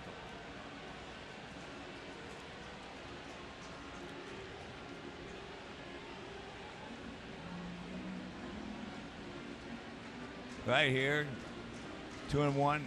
Ross is on top in the count. This is where he's got to throw what? His best pitch. Whatever he feels better with tonight, that's what he's got to throw right here. And with the outfield playing a step toward right center, I think he might keep it away. He had it on the outer third and threw it right by him. Yeah, that's his best pitch tonight. Those, you said in between innings, you know, he really didn't have his good breaking ball tonight. No, it's more of a roller. Yeah, tonight is not the best stuff, but he's out there and he's battling with everything he has, which has characterized each and every one of his starts. The stuff will come and go.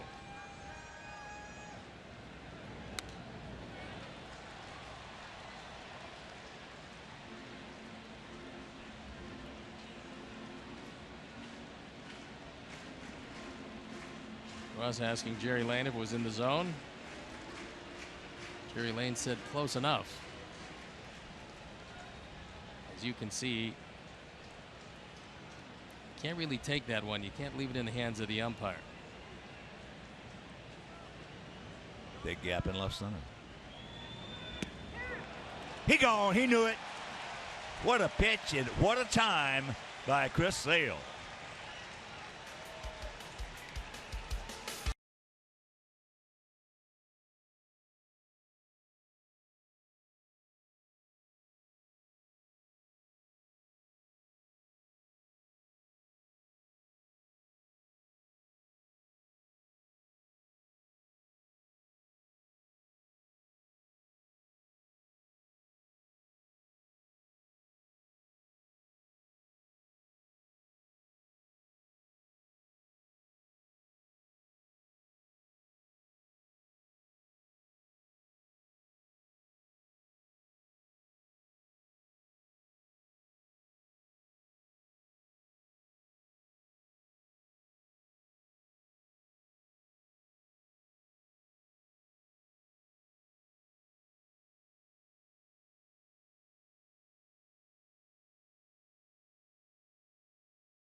He will leave with a 2-1 lead, and he was very good tonight. Jose Abreu gets one inside after a slight bobble. He makes the play. Coming into first. Then the only time he got Melky was on a good slider low and in. He struck him out in the fourth before a sidearm fastball takes down Tim Anderson in the 6th inning. Pedro Strop comes on for the 45th time. He's 2-2, ERA 2.79. We've seen him a couple of times. Opponents hitting just 150. He was acquired from the Baltimore Orioles in the Scott Feldman deal. And this other guy they got, I think his name is Jake Arrieta, came along with Pedro. So that turned out to be a pretty good trade for these Cubs. Well, the Cubs right now are sitting in a position. They've got it down to a 7-inning, for the most part, 7-inning game. If this guy out there on the mound now can do a good job for him, not great, but a good job, and they can cut it down to a 6.5 inning game, then it's going to be tough to catch him. We saw Rondon throw the ball very well. He had 18 saves. Now he moves into the setup role for the big left-hander, Aroldis Chapman. That's why this inning becomes of critical importance, getting a run or two off Strop. Sure. You know, if you let Joe Madden manage a 6.5 inning game, and you got to manage a 7 or 8 inning game, you're probably going to lose. High pop up. And Tony La Russa is the guy that started that. He started it with an 8th inning guy. And at one point, Ed Farmer was his 8th inning man. And then he did the job. And then a little bit later, he came in with a 7th inning guy. And he changed the culture of the game of baseball. That 9th inning guy was a guy that was a starting pitcher his entire career, Dennis Eckersley. Oh, yeah. I mean, you know, well, I'm talking about when he was with the White Sox, he started it. Yeah, when he had Eck out in Oakland, forget it. You know, just wrap it up and send it to Cooperstown. But when Tony was managing the White Sox, I was announcing with the Red Sox. He brought in Farmer in the 8th inning. His starting pitcher was really going good. And then he brought in his closer, I forget who it was, for the 9th. They won the game. So Tony and I had dinner after the game. And I said, why'd you bring in Farmer? I said, your starter was going good. He said, well, I think that's the way of the future. He was spot on there. He was spot on. Yeah. He really was. I mean, he was. That changed that move right there. Now everybody goes to the 7th, 8th, and 9th inning guys, and that changed the whole culture of the game of baseball. Strop has fallen behind both of the first 2 hitters 2-0, only to get Frazier on a fly ball and thread the needle on the inside corner to Shuck.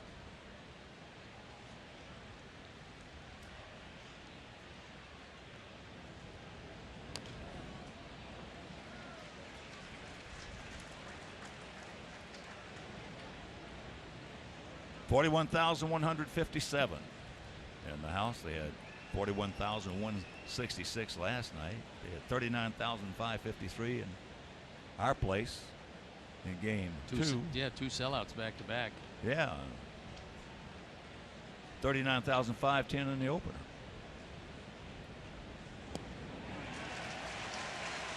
But Strop could be a huge, huge key for this Cub club.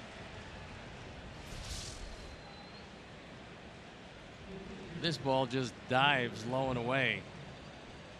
Good late movement. Maybe expanded that zone. And 2 up, 2 down. And if you don't believe that, just ask Ned Yost, who had worked it perfectly for the Royals for what, 4, 5, 6 years. Yeah, he had some huge arms in that pen. Each guy threw harder than the next. Wade Davis was the setup man to Greg Holland before Holland got hurt. Yeah. And then they made, well, first they made Wade Davis from a starter to a pensman. That worked out really well. Now he's their closer. Then Luke Hochevar, another former #1, a starting pitcher his whole career. They put him when he came back from injury in the bullpen and made him a setup guy. Well, again, it goes back to what we've talked about for years now. It doesn't make any difference how good your starting pitching is. It doesn't make any difference how good your hitting is. It doesn't make any difference. If your bullpen doesn't get it done, you're going to lose. It's just that simple, because the starters aren't going to go 8 and 9 innings. As there is ball 4. He was toying with walking one of the first 2, only to come back, but this time he lost him on 4 straight. The second walk for DeHonor tonight, representing the tying run.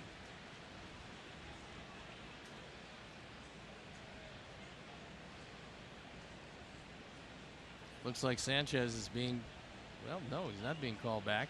No, that's Chris going out. 2 of the best in the business tonight in coaches and pitching coaches.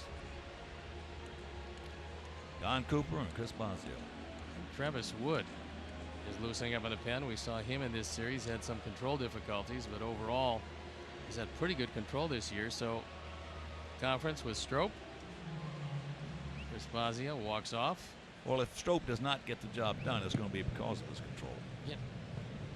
Yeah, his stuff. I mean, when opponents are hitting 150 against you, that's one of the lower batting average against in all of baseball.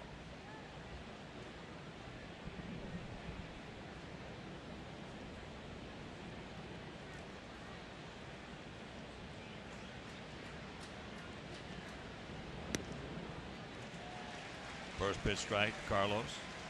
0 for 2.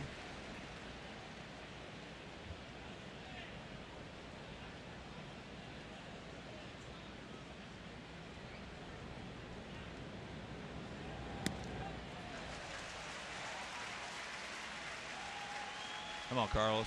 Cinch it up and hunker down, buddy. Well, that time, Anthony Rizzo really went back very early in back of Navarro, pretty much giving him second base if he wants to take it.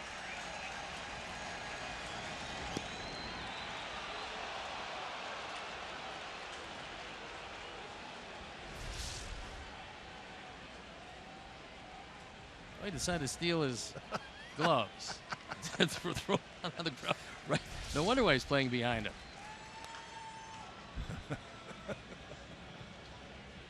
That's something Cabrera would do, Miguel Cabrera. And back in my time frame, Norm Cash.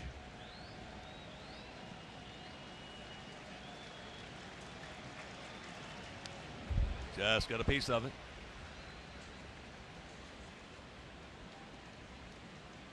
kind of wondering if Rizzo departs that early, that far behind him, why not just take second base? I know he didn't have great speed, but he doesn't have to. He's giving him as much as he wants on the lead.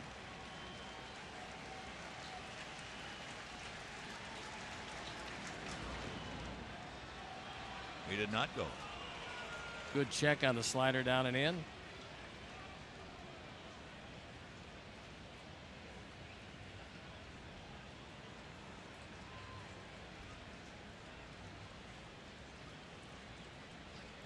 Thing with Rizzo playing as far back as he is, it allows him to get a much better angle on any ground ball hit to that side.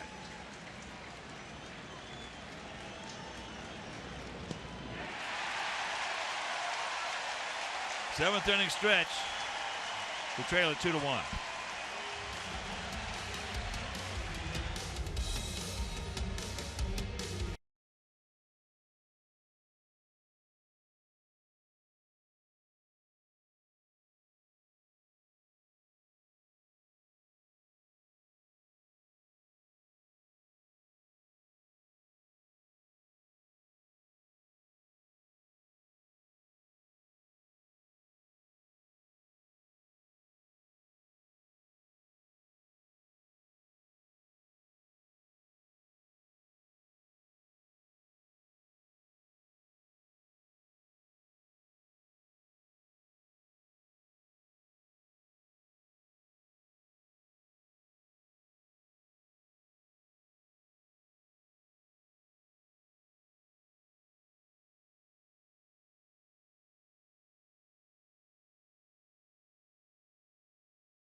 Baseball scoreboard and schedule.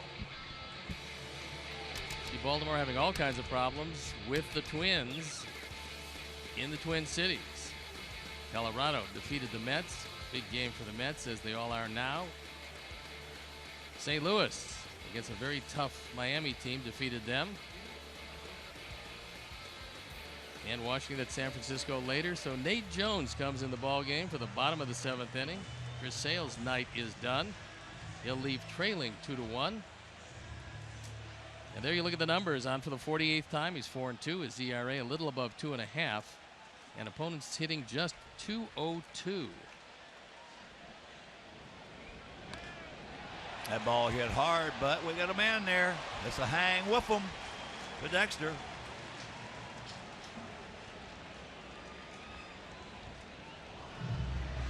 Boy, he's called it that ball.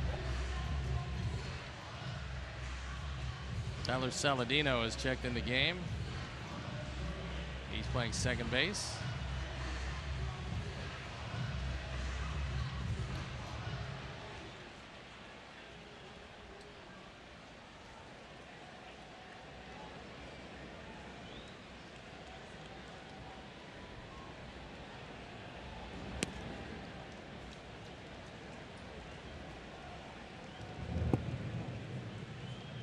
Hector Rondon, who was their closer up until the big trade with the New York Yankees, bringing over Aroldis Chapman. Well, I tell you what, that was, to me, again, I just love Chris Sale. That was, didn't have his real good stuff tonight. He just battled and battled and battled and battled. Hey, he got through 6. In a with tough all park, the stuff that's been going on. In a tough park to pitch in with a few distractions. In the meantime, gave up just 2 runs. That's what I mean. You know, it's that is out number 2. That's the way he is. And that's one of the things that scouts will look for, and there's so many scouts that are showing up at every game to watch each and every one of the White Sox players, because that's just what you do this time of year when you're trying to make a deal to make your club better. But one of the things that they key on is not what a guy looks when he has his great stuff, because they all know that. It's what happens when he doesn't have his great stuff. Can he keep his team in the game? Will he stay in and make the big pitches when you know it's not one of those enchanted evenings? And for Chris tonight, with the 2 runs, got out of 2 big jams, could have easily, actually 3 big jams, could have easily have given up a lot more and didn't. So here is Rizzo. He's 1 for 3. Had a little Kansas City special single to left field back in the 5th. Well, I must have been asked that. I'm sure you were too. I must have been asked 6, 7, maybe 8 times a day, would I trade Chris Sale? And everybody knows how I love that guy. And I told him the same thing you and I talked about. I've never seen a player that you can't trade. If the deal is right, I've never seen a player that you could. Well, again, with my friend telling me. Yeah, one guy, Michael Jordan. But you have to listen. You say, what do you want to give me for, and then you can fill in the blank, whoever it is the guy's talking about. And then the question becomes this. Let's say they offer you 3 guys. Let's say one of them is Major League ready, and the other 2, according to your reports from your scouts, are close. As he gets him, then you got to say, if I make the deal, are we better now than we were? But right here, we go to the 8th.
It's a 2-1 game. Chris Sale went 6, walked 3, fanned 4, gave up 6 hits and a couple of earned runs. Dexter Fowler had a very good night, and Chris Bryant with an RBI double in the 1st inning that hit high off the wall. Get the Honda you love at the Honda Summer Clearance Event now at your Honda dealer. So we've got a new pitcher coming in the ball game, and that flag is for Hawk. I think it probably is a different one. Andre Dawson, as we look at Hector Rondon on for the 40th time. ERA a paltry 1.89. And they flipped him, and here is Saladino. So, again, if Strope does his job, then Madden's got himself a 6-inning game. Now, you're not going to win them all, but you've got a pretty good shot at it. And Strope has been very good this year. Good pitch to hit, could not pull the trigger. Rondon's had just exceptional control. That has not been a problem at all. 5 walks and 48 strikeouts in the 38 innings.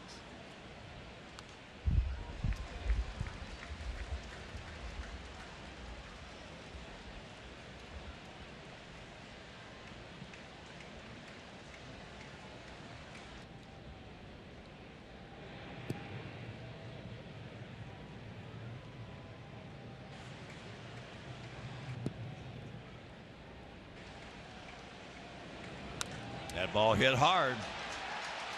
And that's going to be a leadoff double for Saladino.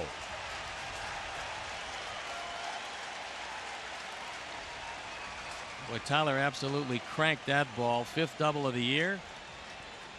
No chance at all for Caesar to even think about it. That's just one where you catch the hop off the wall. This one stays over the inside part of the plate. Looked like a slider that didn't slide. And that is the tying run.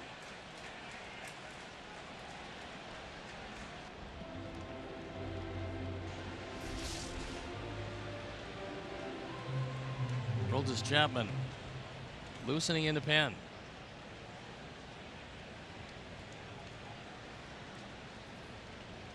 So David Novak of Boogie Hyundai. Downers Grove picked a click on the second, and here is Adam Eaton.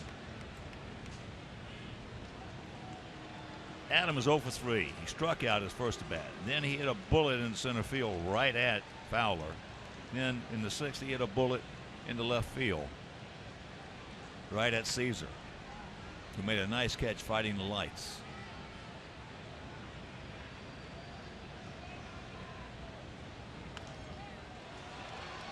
But right here is a job to do. One way or the other, Saladino has got to be standing at third base at the very least at the resolution of this at bat. That's right. And if it's going to take a bunt, well, then push it at Bryant, and if he thinks he can pull it, then pull it to the right side.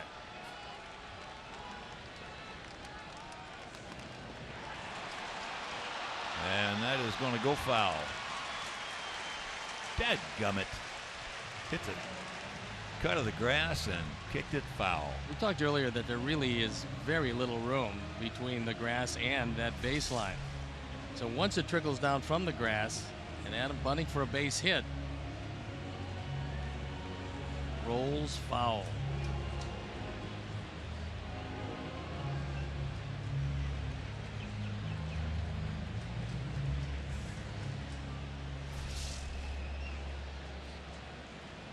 And you got to really cinch it up and hunker down, Adam.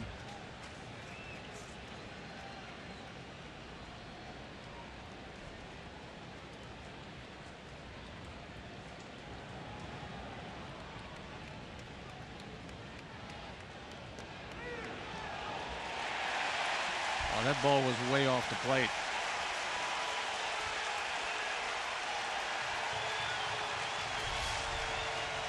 We'll take another look at it. Jerry Lane rings him up. Adam can't believe it.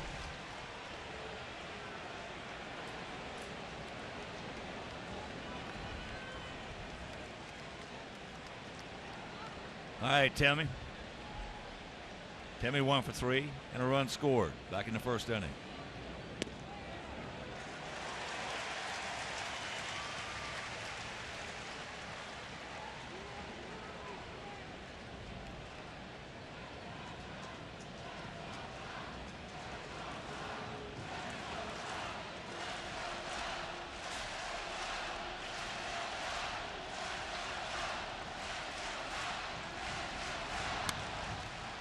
Back through the middle.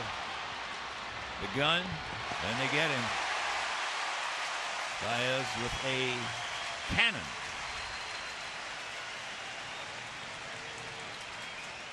Well, they want to take another look at this at first base as Anderson hustling down the line. Rondon, I think, was thinking about trying to catch this ball barehand, then thought better of it.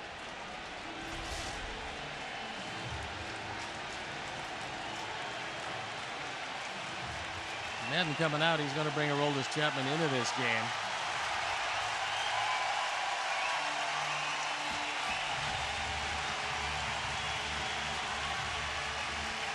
All right. So Madden, he will go against convention more than anybody in the game.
against the Sox this year. 2 in a Yankee uniform. Frazier down, Sands down. And 2 in a Cub uniform. Abreu down. And Garcia, similar fate. Speed Replay is brought to you by Xfinity. Xfinity X1 will change the way you experience TV, and there is a look at the latest acquisition, the flame-throwing Aroldis Chapman. Melky is 2 for 3 in this game with an RBI and 1 for 2 against Chapman.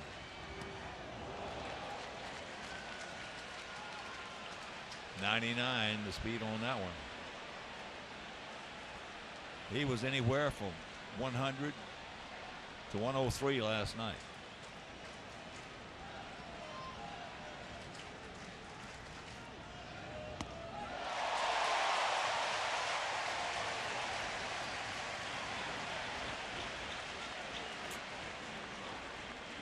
Chapman has 2 wild pitches this year.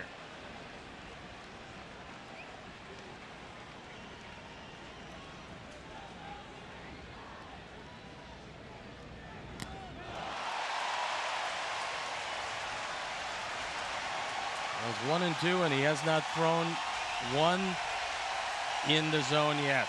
First inning. Melky with a double. He drives in the lone Sox run, our 4th drive of the game.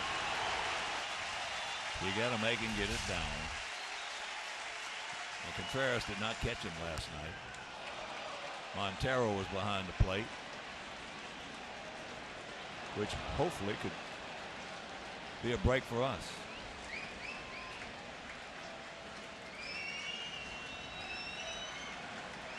You cannot catch up to that high fastball.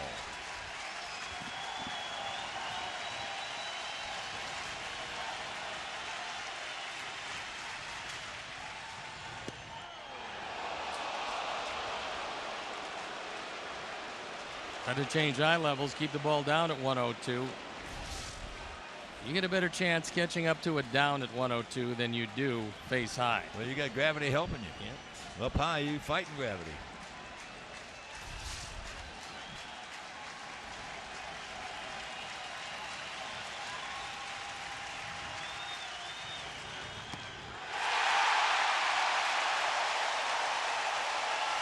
All right, we'll go to the bottom of the 8th.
Left field, the U.S. Cellular Fields, accessible from the 100, 300, and 500 levels.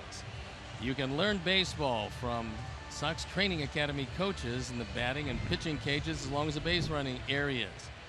So get the latest technology, including the X1 platform. X1 by Xfinity will change the way you experience TV. That ball hit hard. Get foul. It will.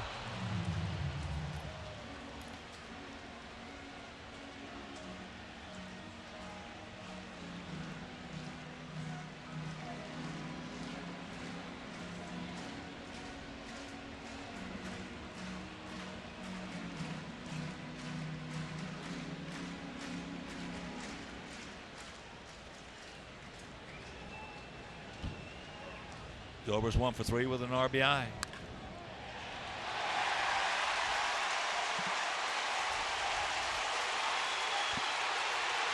Down into the corner.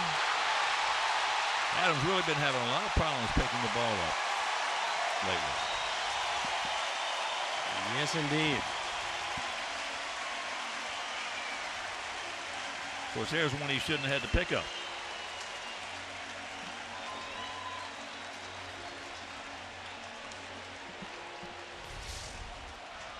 Line drive goes double air 9.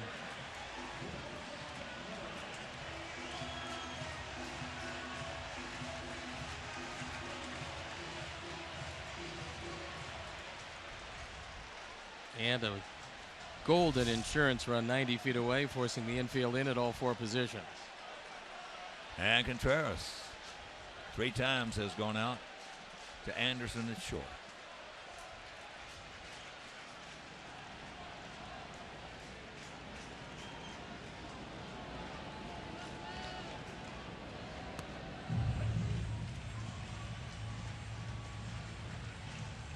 There's a strike.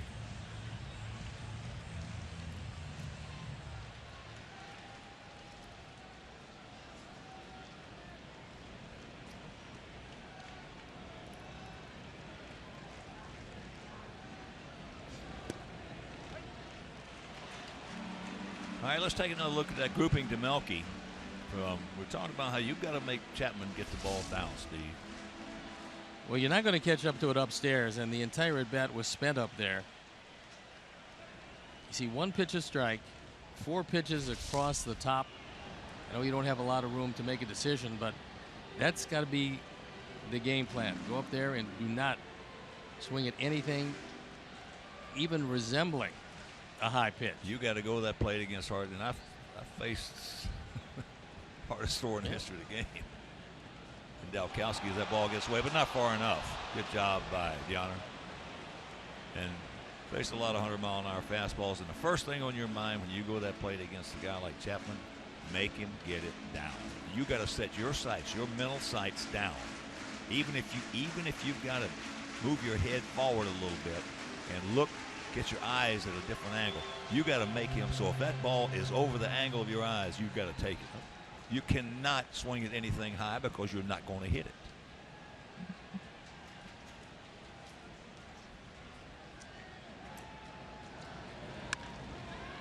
Nice pick. Peg, yes, good play. Good play by Frazier. Mercy. Well, we got Zobrist going back to the bag and almost got him. That came an eyelash from being That's just a big good double heads-up play by Zobrist. Yeah, Zobrist, I'm not sure how he was able to get back, but he did. And then getting Contreras, who, despite being a catcher, can run. You got him by a step at first.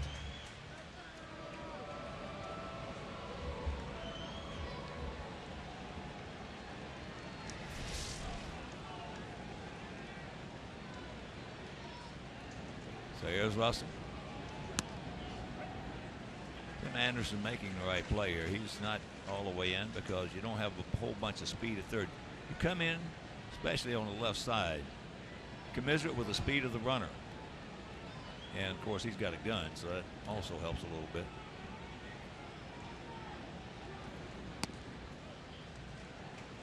Well, you got 2 choices if you're Joe Madden. One is the contact play. You're going to run on anything. But you got Baez coming up next. I don't see him running on anything. Well, again, getting back to Madden, he'll use hunches. He plays his hunches as much as anybody. Everything is not sabermetrics with him. No, he's been like that for a long time.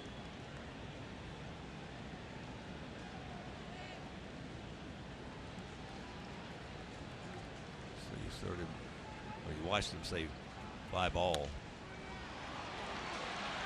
Oh, he couldn't get it out. Couldn't find the ears on it. Dadgummit. Well, he's got him at the plate if he catches it cleanly. But oh, unfortunately, boy. he doesn't.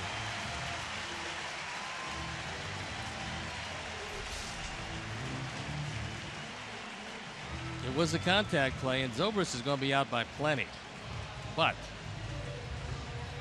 with no grip on it, you can't come home with it.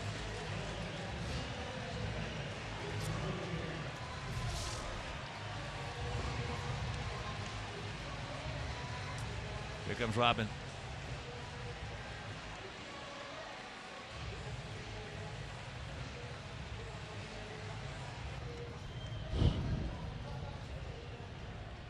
Man, oh man, oh man.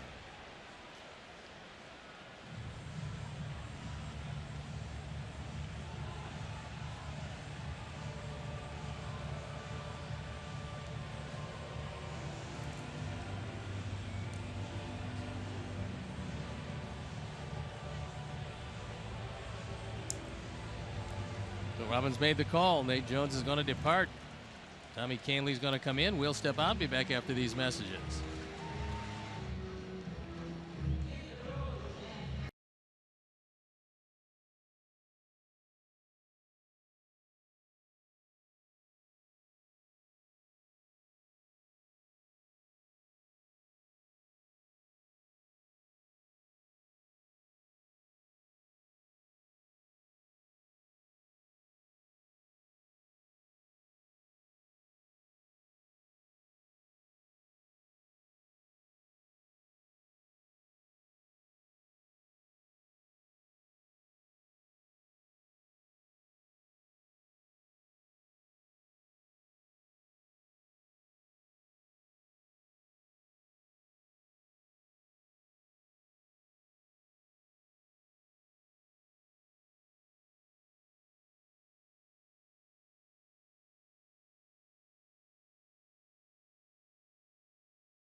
White Sox game. You can celebrate a birthday, an anniversary, and more with a scoreboard message with proceeds benefiting White Sox charities.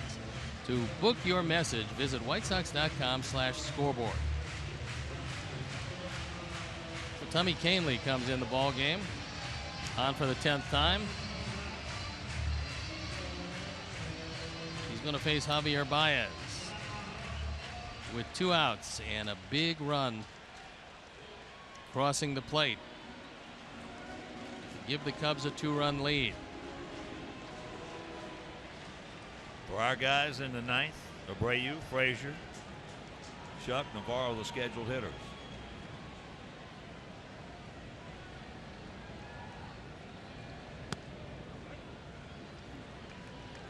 First pitch strike. Baez, single, a strikeout, and a ground out. Well, after that play Frazier made, you were hoping that we could get out of this thing with. Well, had a shot. Well, we should have been out. So, Yep. I mean, that's something.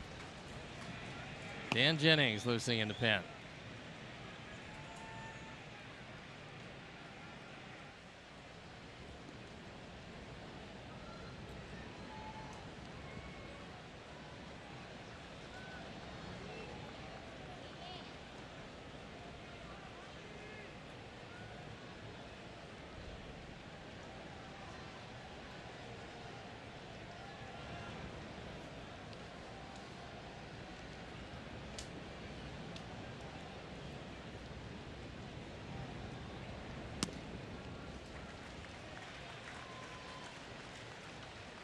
And after the game, we will board our charter, head on over to Minnesota tomorrow. Jose Quintana against Ricky Nolasco.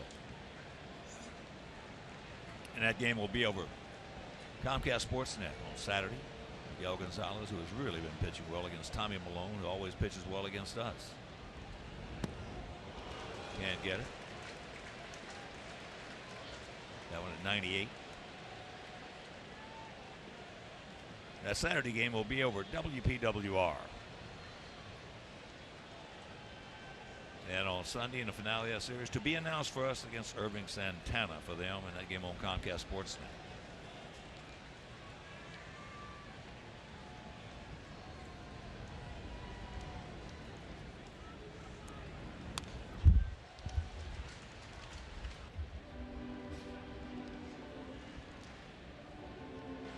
You know who this guy swings the bat a lot like? That last swing just hits you. Jimmy Wynn. The toy cannon. Well, Jimmy Wynn was a very diminutive fellow with enormous power. Yes, he was. Ooh, that one going to hurt a bit.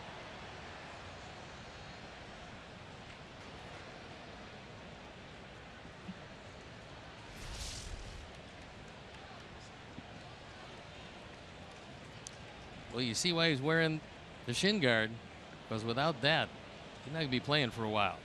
And even then, that one will take you to your knees. Yeah. They make a switch on. Yeah, there was a couple of changes. One where Comcast got a WGN broadcast, and this one on Sunday was originally scheduled Comcast, but they've switched it, and now WGN will do that game. All right, that Sunday game you just heard over WGN, not Comcast. Outfield straight up, bunch just a bit. Small gap in right center.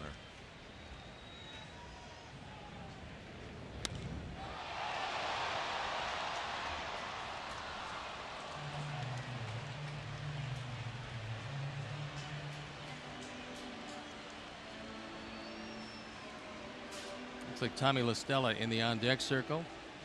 Baez can keep it alive.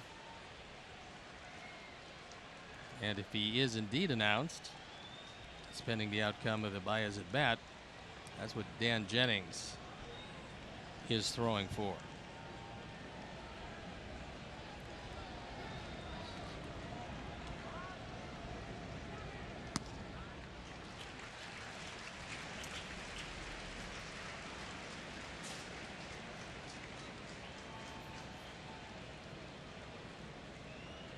Two out, full count. To the 23-year-old second baseman.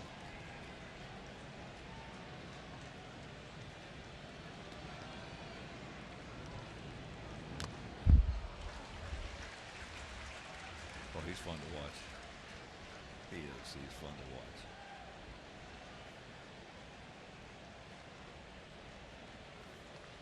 He's going to play every day.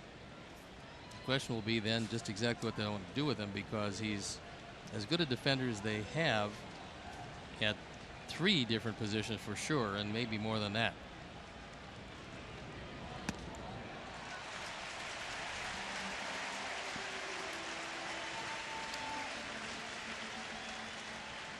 MLB TV Premium, the #1 live streaming sports service app. You get every out-of-market game live on HD on over 400 supported devices, including a free subscription to At Bat Premium, the #1 app for live baseball. Blackout and other restrictions apply. Visit MLB.tv for details. Here comes Robin.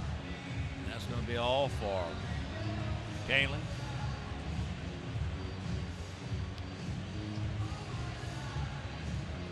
Tommy La Stella has been announced.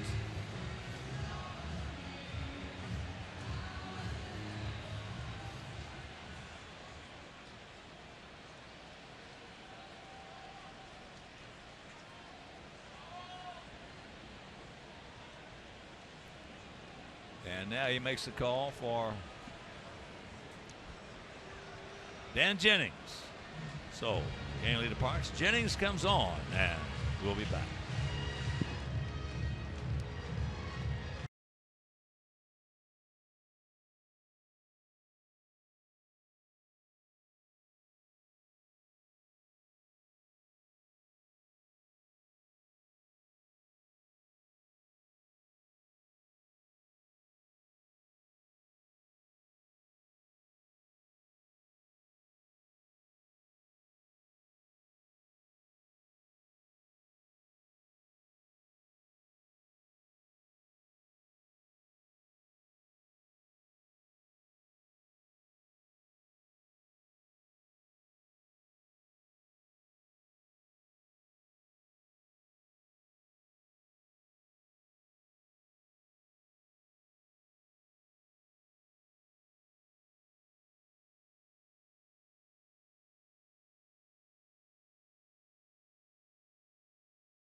Tommy La Stella on for the 38th time. It's 4-2, 1.64 ERA. Dan's had a very, very good year. Allowed just one home run. And he's got Javier Baez, who is the stolen base threat at first base. So you have to watch him pretty closely. Dan should have a good year. He's got good stuff. He does. Yes, he does. Been a very valuable left-hander out of the pen. Becoming more of a situational left-hander as he moves along. La Stella having a solid year. The only thing been able to curtail him has been injuries.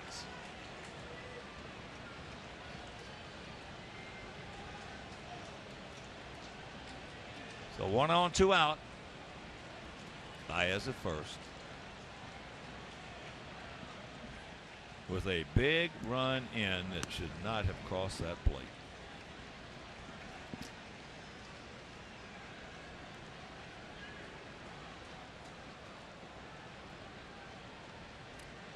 Everything in baseball is contagious. It's amazing. It really is.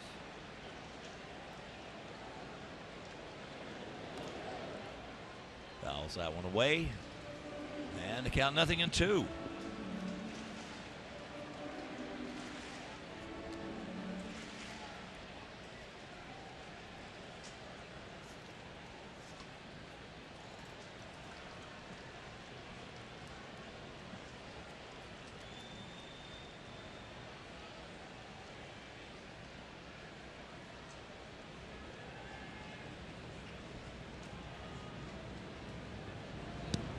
Lays off the breaking ball.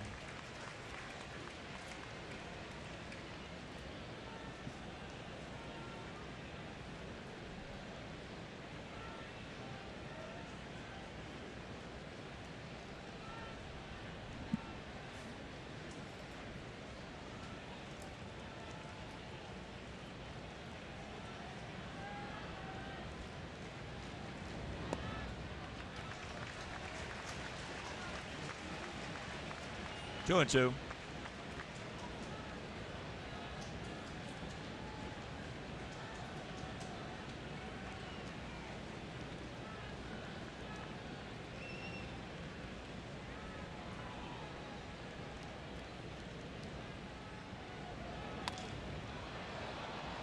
That's fouled and not going to be playable.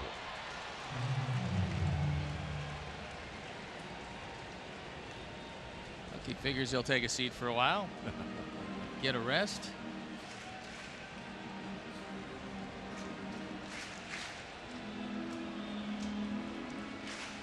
If you're just tuning in, we scored first in the first inning. A little swinging bunt single by Anderson and a rocket double down into the right field corner by Cabrera scored him. Then we didn't get another base hit off Lackey until the 6th when we got 2.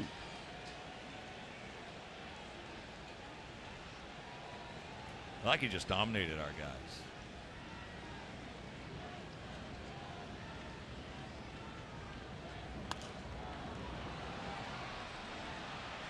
That was a very much veteran performance by Big John Lackey tonight. In and out, up and down. I thought that he came out really psyched up for this game. He used his sidearm fastball very effectively.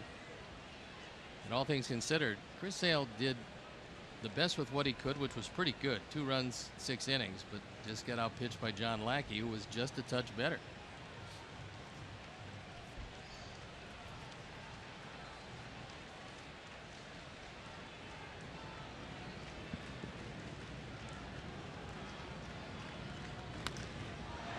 That's a can of corn. Should be. And that'll retire the side. We're into the 9th, trailing by 2. It'll be Abreu, Frazier, the first 2.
Game is Chris Sale, who went 6 innings, gave up 6 hits, the 2 earned runs with 3 walks, 4 strikeouts.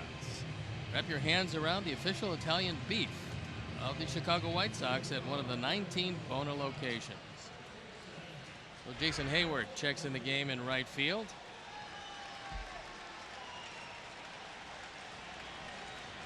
And now a big job to do against a guy that doesn't give up too many runs.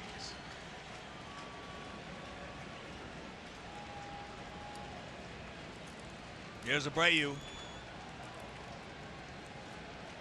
He is 0 for 3 in this game. He is 0 for 3 against Aroldis Chapman.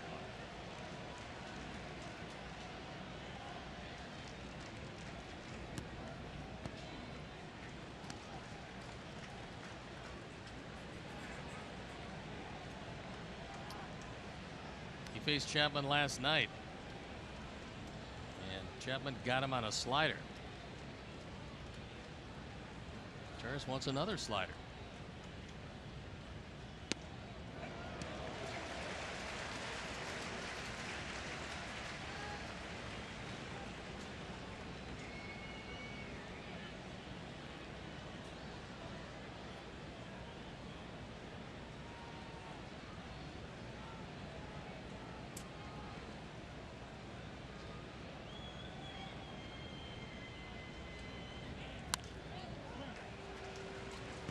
That was not a slider.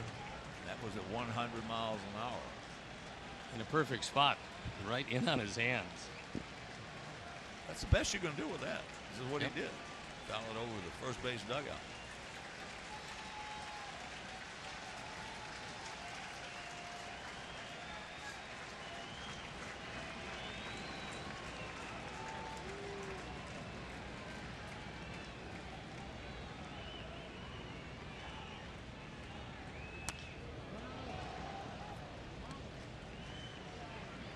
That pitch was down at 103.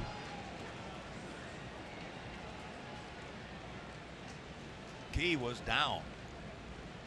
He was Get a able to- 103 I fastball was down. able to get a little piece of it. Yeah.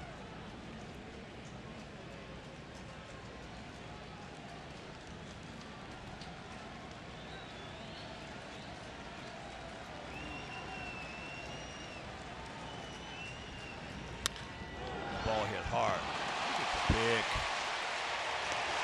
Addison Russell made it look easy with a little flair to it.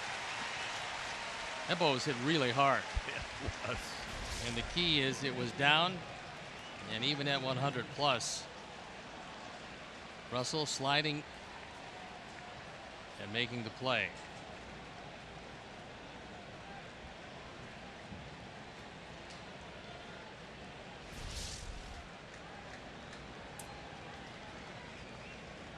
So here is Todd. He's 0 for 3 tonight and 0 for 3 against the Aroldis.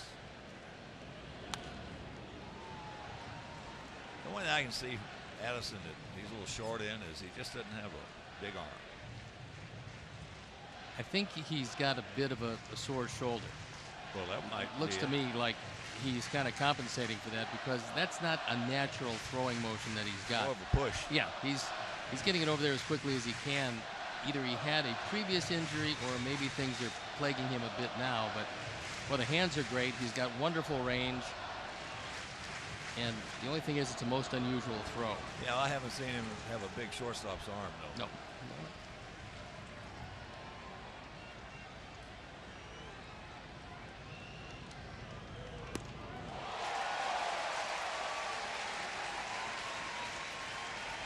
That one at 102. But you're not going to get that one in that spot at 102. Not 3 inches, 3 inches inside. Nobody hits that one. Avi on deck. Hit for Shuck.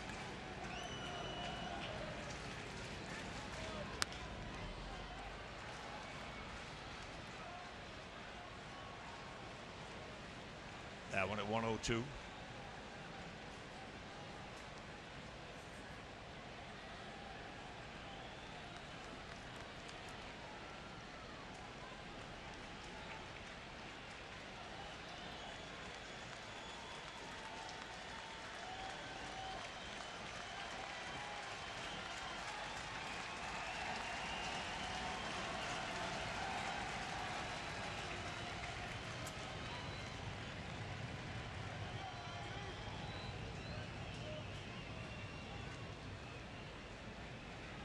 1 run on just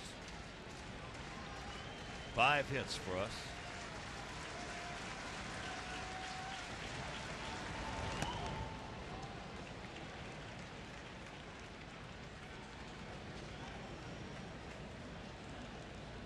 Every time he throws a pitch,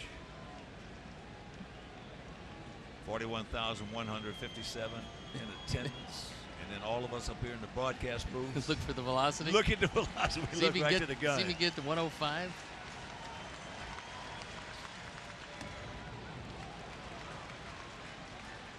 103. Well, Cincinnati, for a few different dalliances, thought about making him a starting pitcher.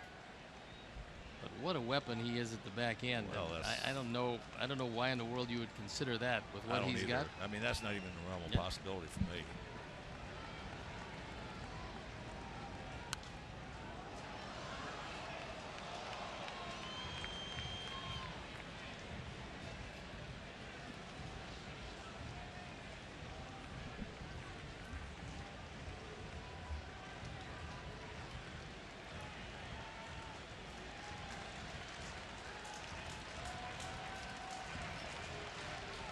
Two pitch. That was a changeup. Yeah. You don't see many changeups at 91, but here's what it looks like when you do see it.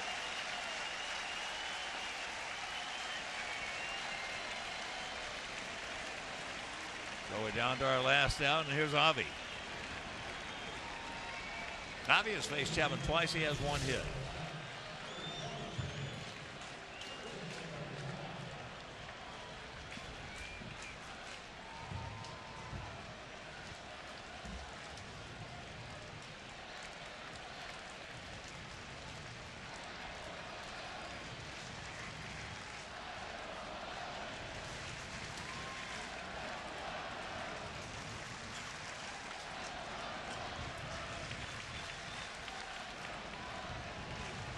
Chapman faced Avi last night. That was the final out of the ball game.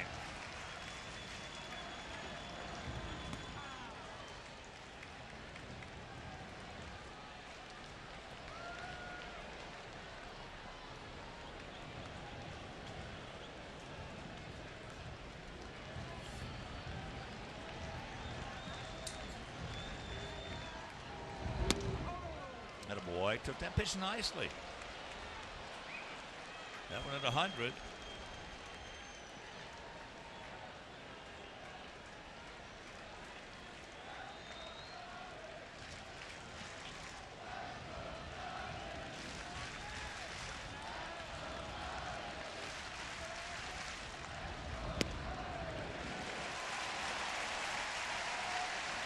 Grabs the strike with that one.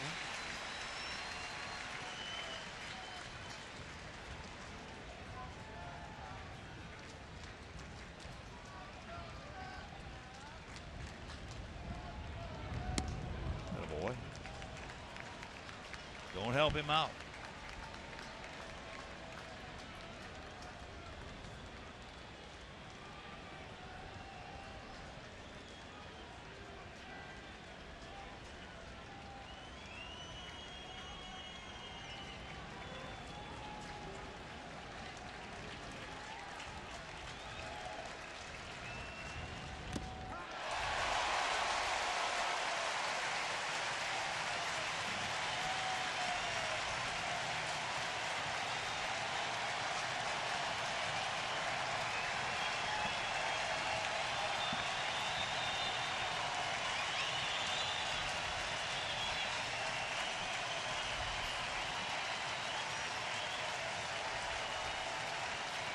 Full count.